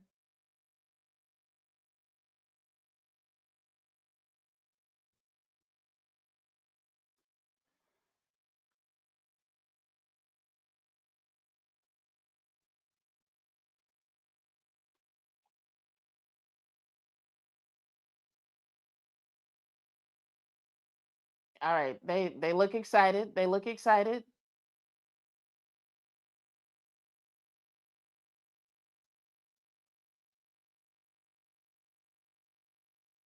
Penalty and force on the kickoff. All right. All right, so here's what I love about that drive, y'all. Shotty did open up the playbook a little bit, but I feel like he did it responsibly. There seemed to be a great awareness that they needed to get down the field faster, but they weren't reckless about it. They were just like very clock conscious. It seemed like they went with the best high percentage, high yardage plays that they had available, right? None of that really felt super scary. Risky, maybe, but anytime you're trying to make like gains quickly down the field, it's gonna feel a little bit scary to us watching anyway, right? But the fact that they have more than 11 minutes on the field, no matter how good you are at eating the clock, like the Chiefs are not going to be able to take this to the end of the fourth quarter. And even if they do, they're going to tie the game, right? So the Cowboys are going to get the ball back before the game is over. So I feel like more than likely the Chiefs are going to start taking more risks now. They are now also going to feel the pressure to get down the field.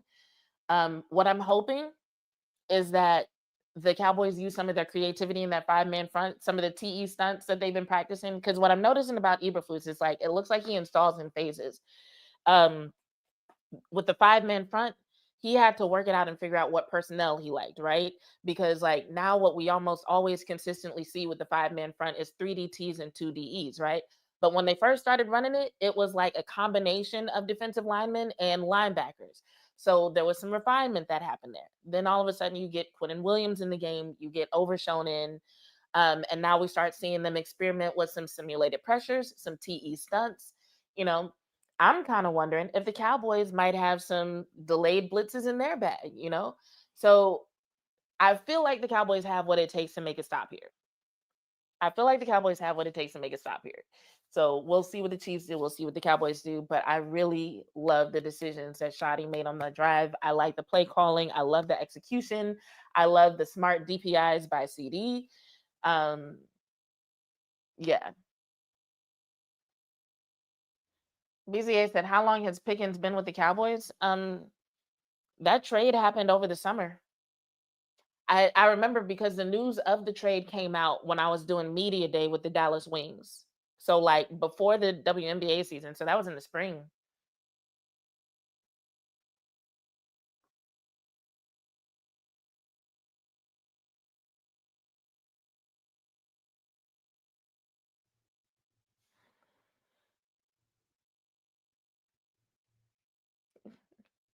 Dak Prescott smiling.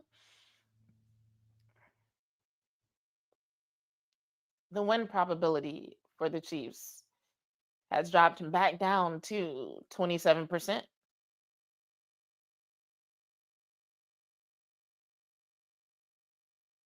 Oh, 24%. My bad.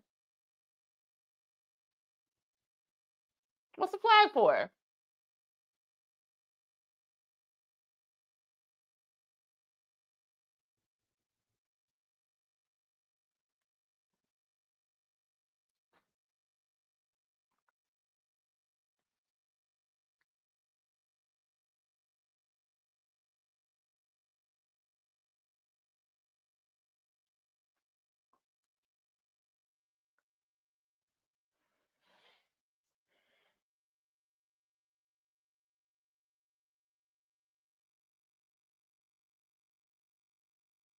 So the announcers are saying a guy went offsides on purpose.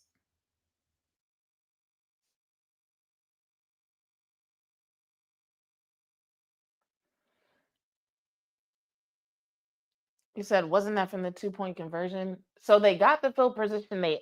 The penalty on the 2 point conversion was enforced on this kick. But it looks like there's a penalty on the kick. The announcers are saying the Cowboys did something on purpose to get better position for the kick. So illegal formation kicking team.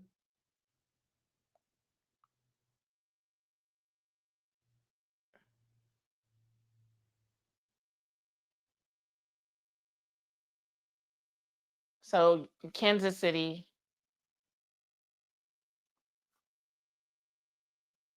is taking the penalties. So 5 yards, whatever.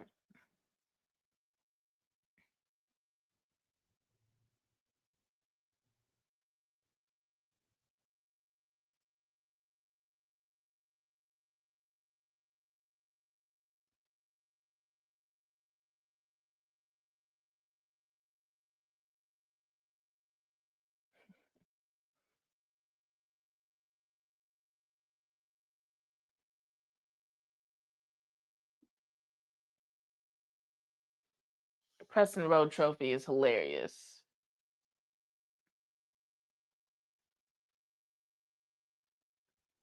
And the Chiefs run it out to the damn near the 40. Whew. Man, I miss having Bones as a special teams coach. You can see the difference. You can see the difference.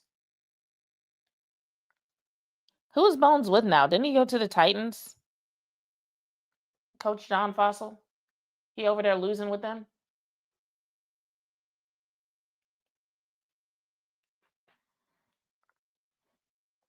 I'm about to see.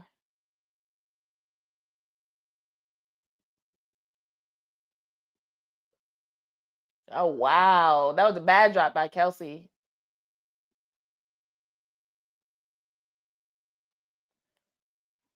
Yeah, John Fossil is with the Titans right now. Holding offense. 10-yard penalty, first down.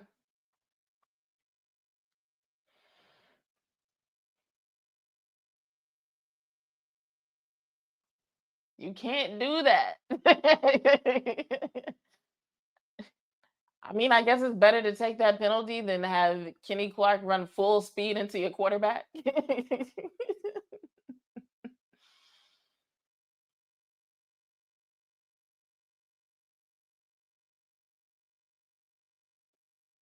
All right, Worthy gets the pass, run out of bounds by Marquise Bell.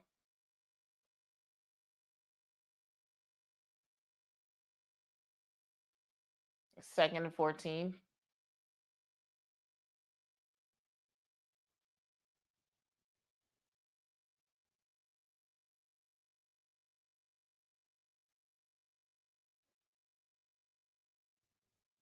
We need a turnover, a good sack. Like I just feel like the defense needs like a good play right now.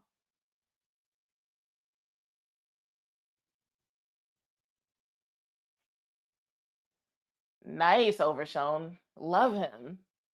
Excellent tackle. Textbook.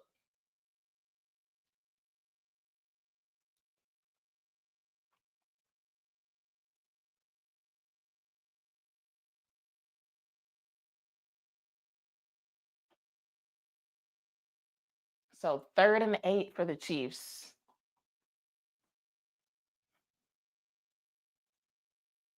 Cowboys in a oh, we're getting a 6-man front now.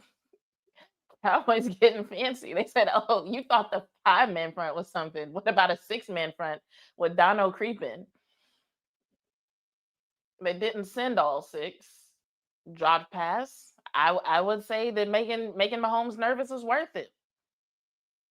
So now we got 9 minutes and 35 seconds. Theoretically, the Cowboys could eat the fuck out this clock.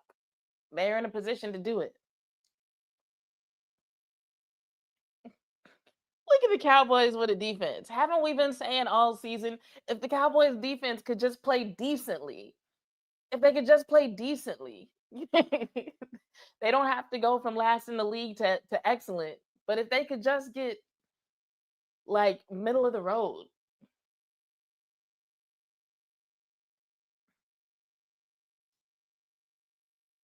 But what is this flag for? What do we do?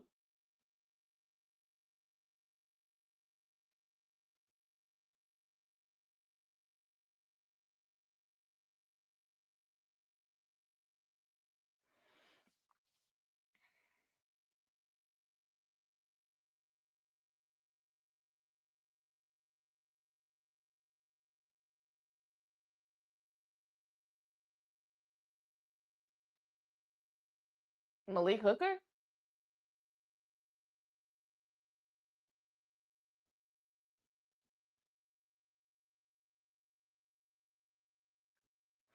Whoever number 22 is on the Chiefs is going to have a bad week. Because they about to play highlights all weekend of George Pickens rubbing his nuts across your helmet. That's unfortunate.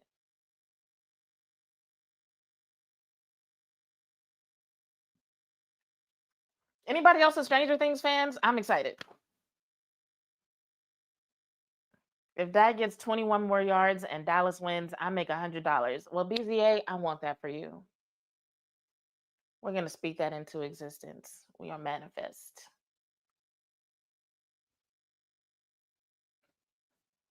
That ball sweat on that is disrespectful. It really is.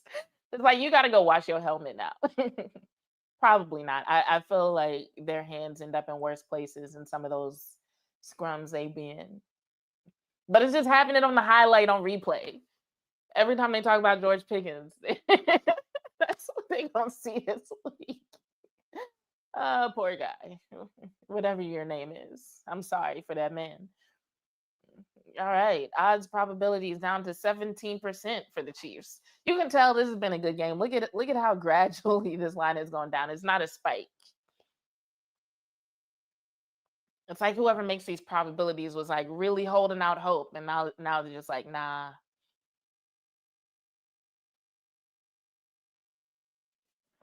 Pickens has been going crazy. That's why we love him.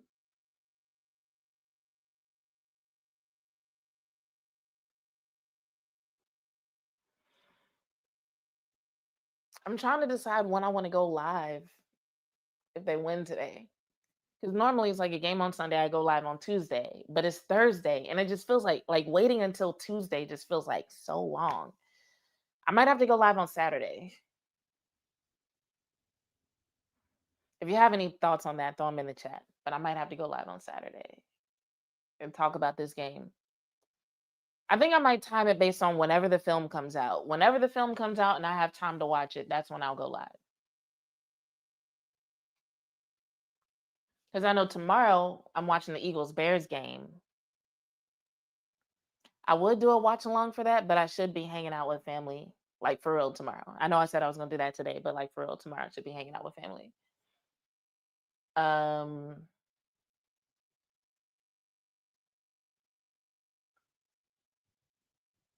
Dak under center on the 10-yard line.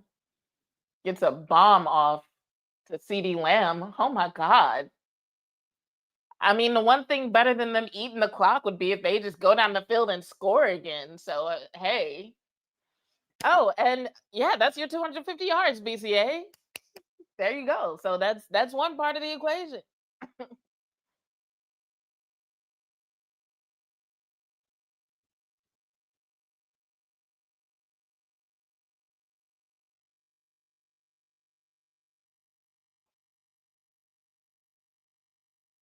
Dak under center. Turpin in motion. Hands off to Turpin, which I hate that for him, but they gonna do it anyway. I don't like him in that situation. I don't like him in that position. That's not what I like for Turpin.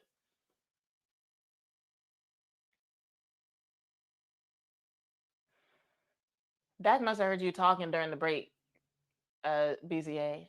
He's like, all right, let me get the yards out the way, and then we'll get the win. And they are letting that clock run.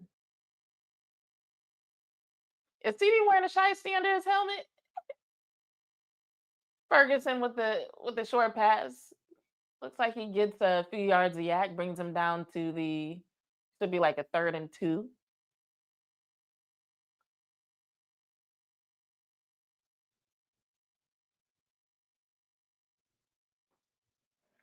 Oh, word, Talmud? Wow, you had a lot of faith in the Cowboys. That's what's up.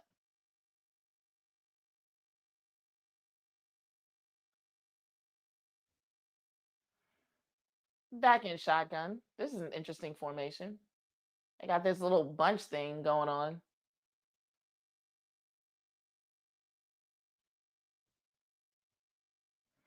Pass to Flournoy. First down and then some. I like how they're using Flournoy today. I love this for him. Is Dak back? First of all, Dak has been back. Dak is actually having a great season. It's just the team as a whole, like things hadn't really been coming together for the record to reflect how good of a season Dak has been having.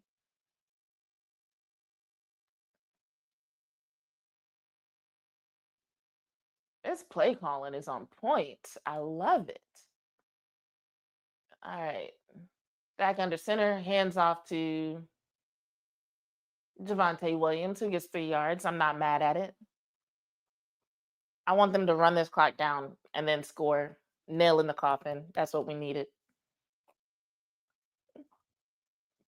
Mahomes looks like he hates life right now. Mahomes looks like he wants to be high. Fun fact, there's a lot of Kansas City Chiefs fans in town, and they planned a celebration after party for after this game. I was invited to it. I'm not going. Dag under center.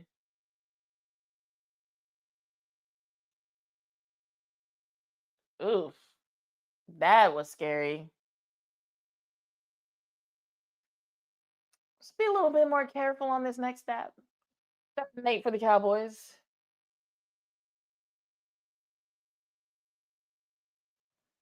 He was going for Pickens. Just Edwards was right on that route. Jesus.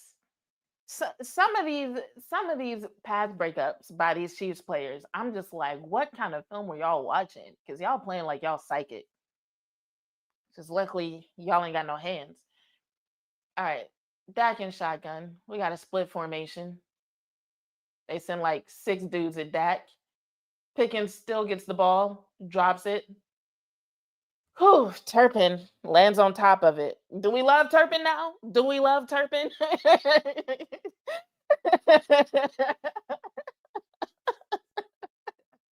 Do we love Turpin now? Can we stop talking shit about this man?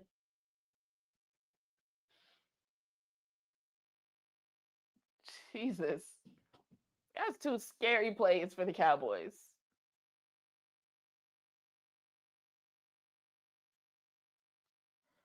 I got a tweet. I haven't been tweeting all day, but I'm about to tweet about this. Everybody on this app owes Turpin an apology.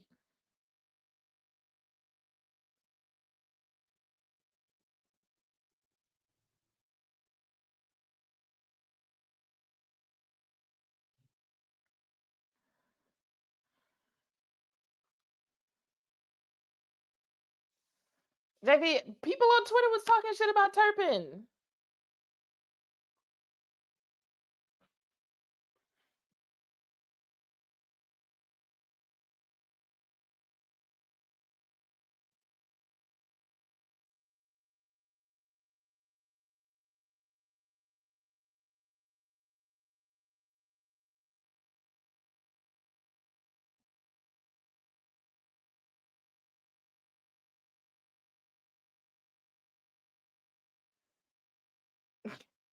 I know, JV. I was just thinking about it. I was like, I might delete that.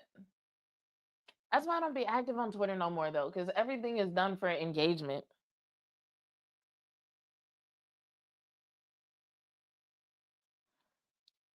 Yeah, well, it's already got 3 likes. I'll leave it. Nobody pays attention to my tweets anyway. But you're right. Twitter is not a real place.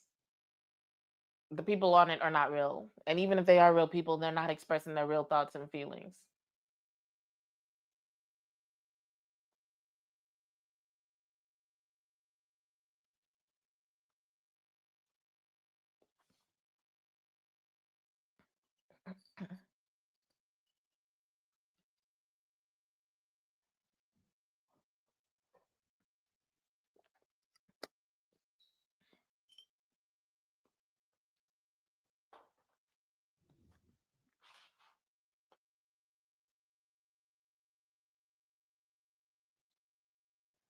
The thing about the Cowboys is they'll win this game. It'll increase their odds of getting to the playoffs, which I would love for them. Um, but there's no scenario in which did they get him? Did they get him? I'm like, damn, would y'all get to this man?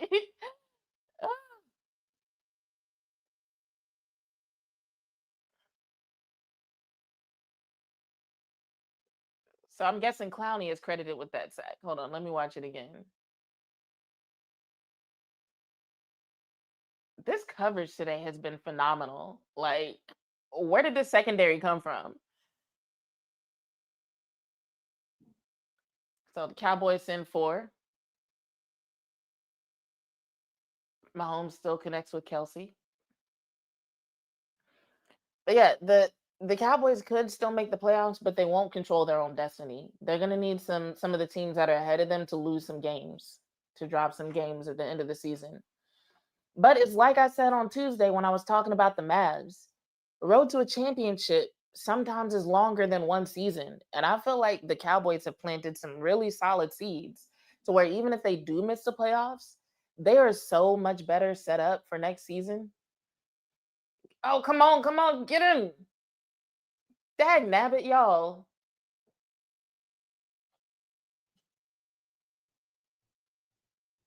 Mahomes earned that. I got to give it to him.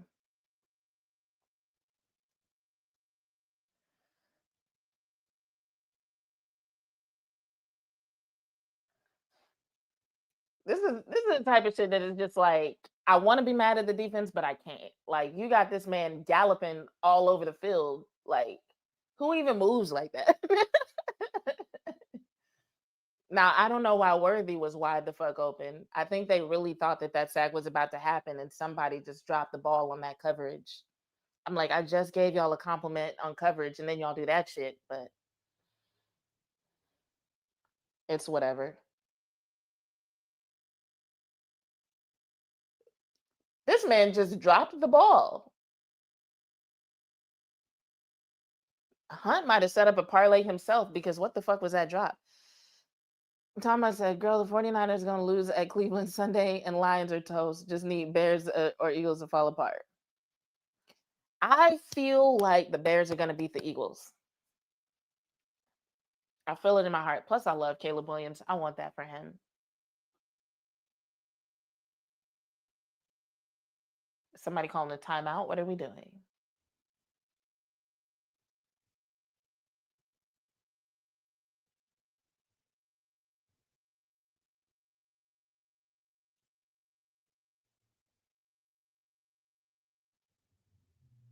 Okay, fair enough.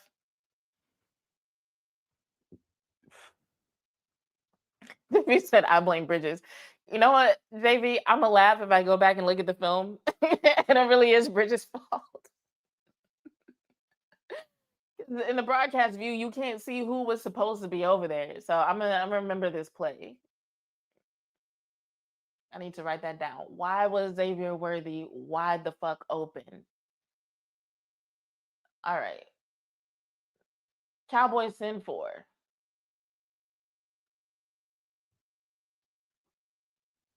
Mahomes gets the first down.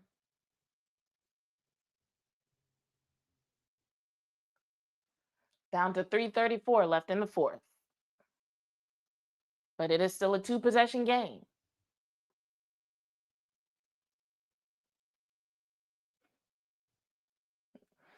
I just need Logan Wilson to work on his speed and agility in the offseason. If we could just get a tick faster. Oh my God.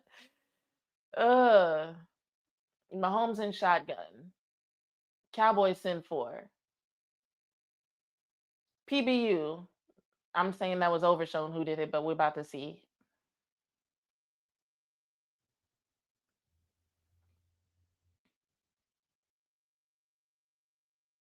Was that Reddy Stewart? Reddy Stewart plays like he's literally twice his own size.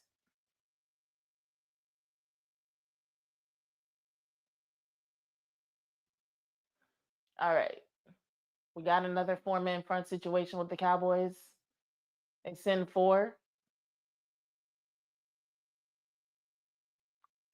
Okay, they're saying that was a touchdown. It looked like it was.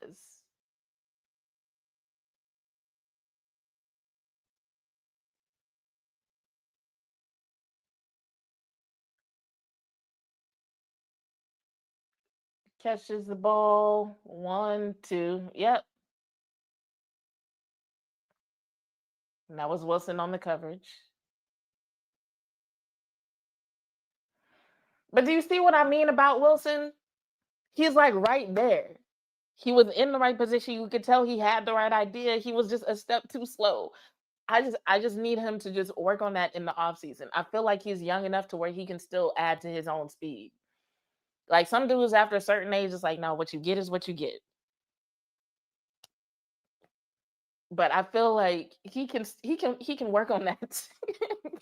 Like I love his football like IQ. I can see it. I can tell he sees it. I can tell he is making the right decisions in his brain. But Wilson, his mind is moving faster than his body is. I actually kind of know what that's like. I was kind of like that in Derby. I was like way better with football IQ and communication than I wasn't as an athlete. That's why I just became a coach. Well, I can't say just became a coach. I was a player coach. But I let everybody play more than me because I knew what my strengths were. I knew what their strengths were.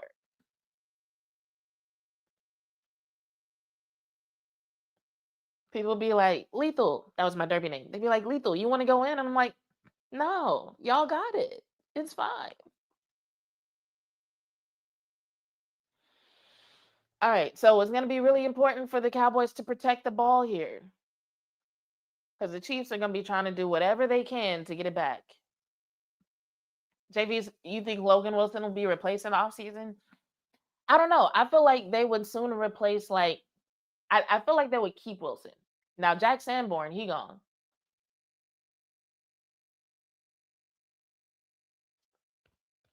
We will never see Jack Sanborn again.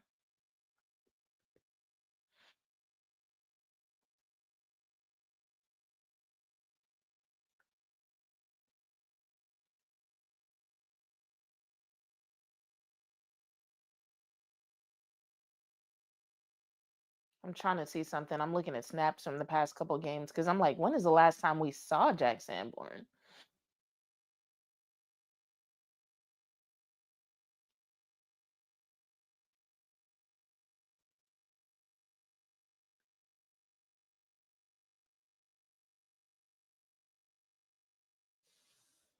All right, a gain of 2 for the Cowboys. The clock is running.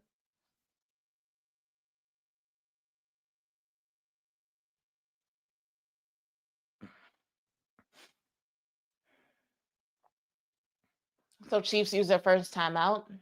3 minutes, 13 seconds left in the fourth quarter.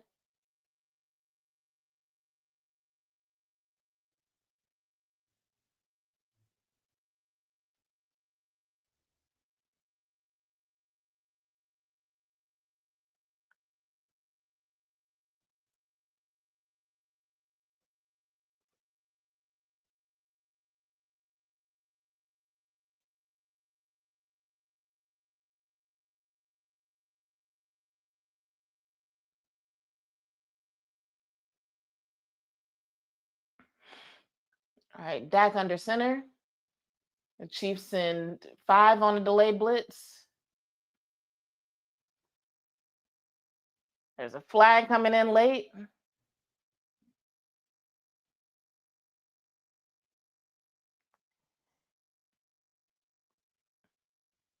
These Chiefs DBs do not go like turn and look for the ball. Like that's their biggest flaw.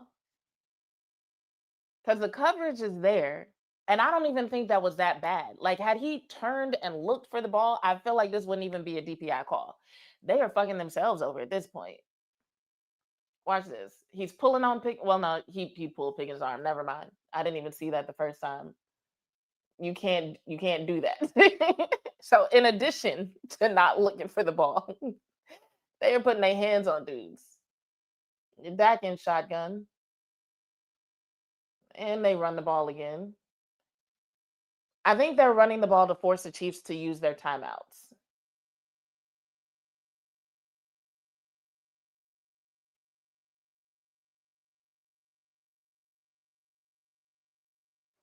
Patrick Mahomes looks stressed.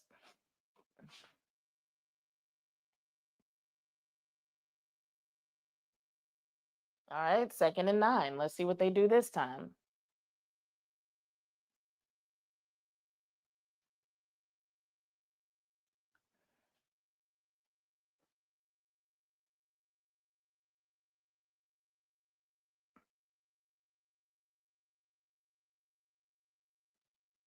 Back in shotgun. Chiefs in 4.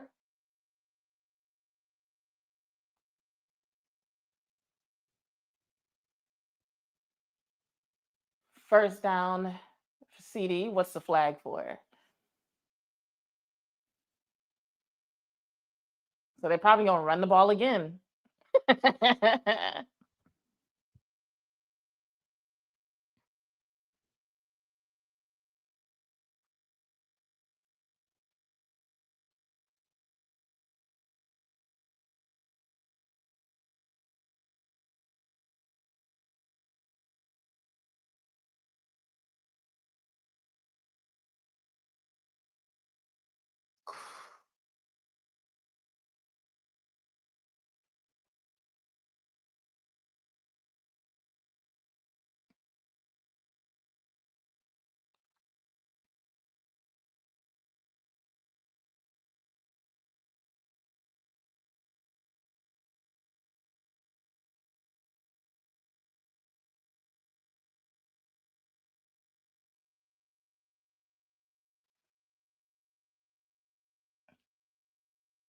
I wonder if the Chiefs might let them score to get the ball back because they're forcing them to use their timeouts.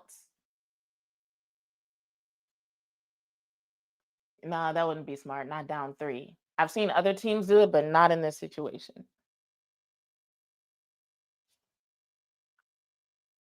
If there was a way to manipulate them into a field goal, it could work.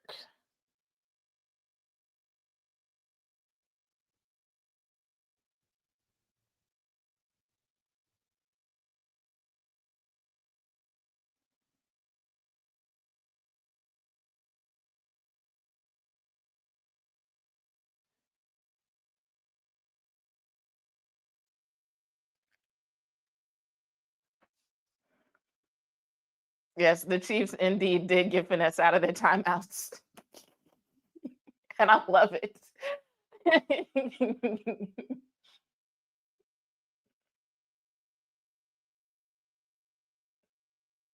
You can tell he wasn't even trying to get that first down. They want the clock to run down. The Cowboys are like, we're going to keep running the ball and not getting first downs. We're just going to let the clock. Um, but no, that was smart. Shotty is smart. Shotty is smart. Would I try a deep field goal or punt? Where are they right now? 3rd and 2 on the. I mean, they could go for a field goal for the plot, or just pass it to Pickens, get the first down. That's a penalty, isn't it?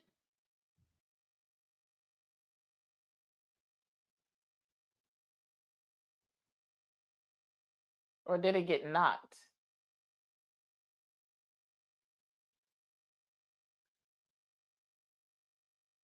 Somebody fell on his helmet. So maybe that's why it's not a penalty if he had to readjust. I think he's okay. He looked okay. Somebody just literally fell on his head, but he's probably okay. He didn't look weird when he got up. I think the helmet was just got twisted weird.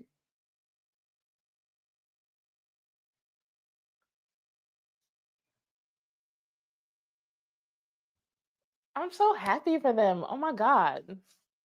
I'm obsessed with this defense and how they've been playing. Like this coverage has looked so good today. Not perfect, but very, very good.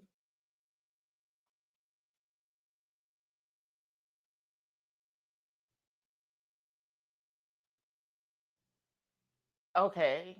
This commercial with John Travolta as Santa doing the Grease Lightning song with the elves is too much. I can't. Now I'm like, how old is Grease? Like, would my nieces know what Grease is? Have they seen it? Because when I was their age, Grease was the shit. Everybody has seen it. But now I'm just like, would my nieces understand this reference or would they just see this and think it's weird?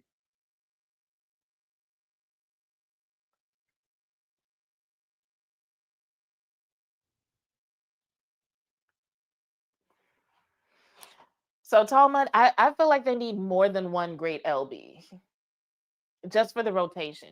Like there's none of them that they keep in the game full time. So like I said, I like having Wilson. If he can step his game up, keep him. But if they can do better, hey, I am not emotionally attached. Um, I don't know what the plan is for Leofau. I can't tell. Busy said it was released in '78. Dang, that is a long time ago. That was before I was born, by the way. Um, why don't I do more events with Law?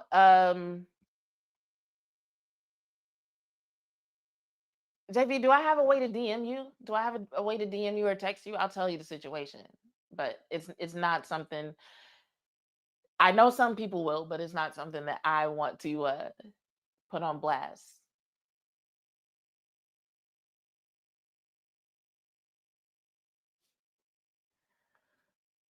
Okay, yeah, I'll DM you on X after this.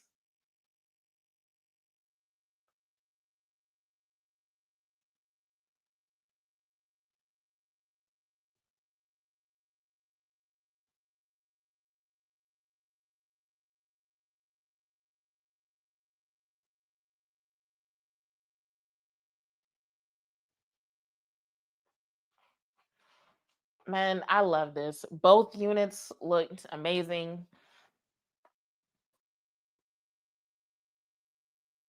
So the announcers are saying Dallas looks different. And here's what I'll say as soon as I refresh this win probability thing.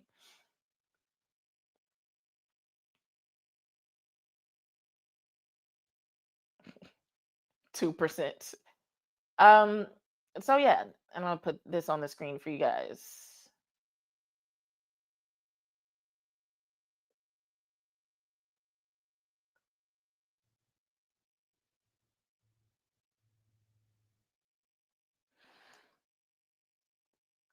Thank you for the super chat, BZA. I appreciate it. I'm glad you stopped by. I know your friend will probably be back to streaming, but if he ever needs to take a day off, or if you just want to subscribe and turn your notifications on so you can like see my live show or my other content, glad to have you in the chat. But hell yeah, go Bears. I can't wait to watch that game tomorrow. So here's what I'm gonna say before I sign off. Like, there's so much good to talk about today. Like, not only did the Cowboys make very good use of a 5-man front, we saw a 6-man front today. We saw some delayed blitzing. We saw some simulated pressures. I love what I'm seeing from the defense. And the fact that our secondary is actually getting it together, even though Diggs is not back yet, that bodes well for the future. And then on the offensive side of the ball, we saw both CD and Pickens get it together in different ways, yes. But neither one of them was having what I would call a bad game. We saw smart play calling by Shoddy.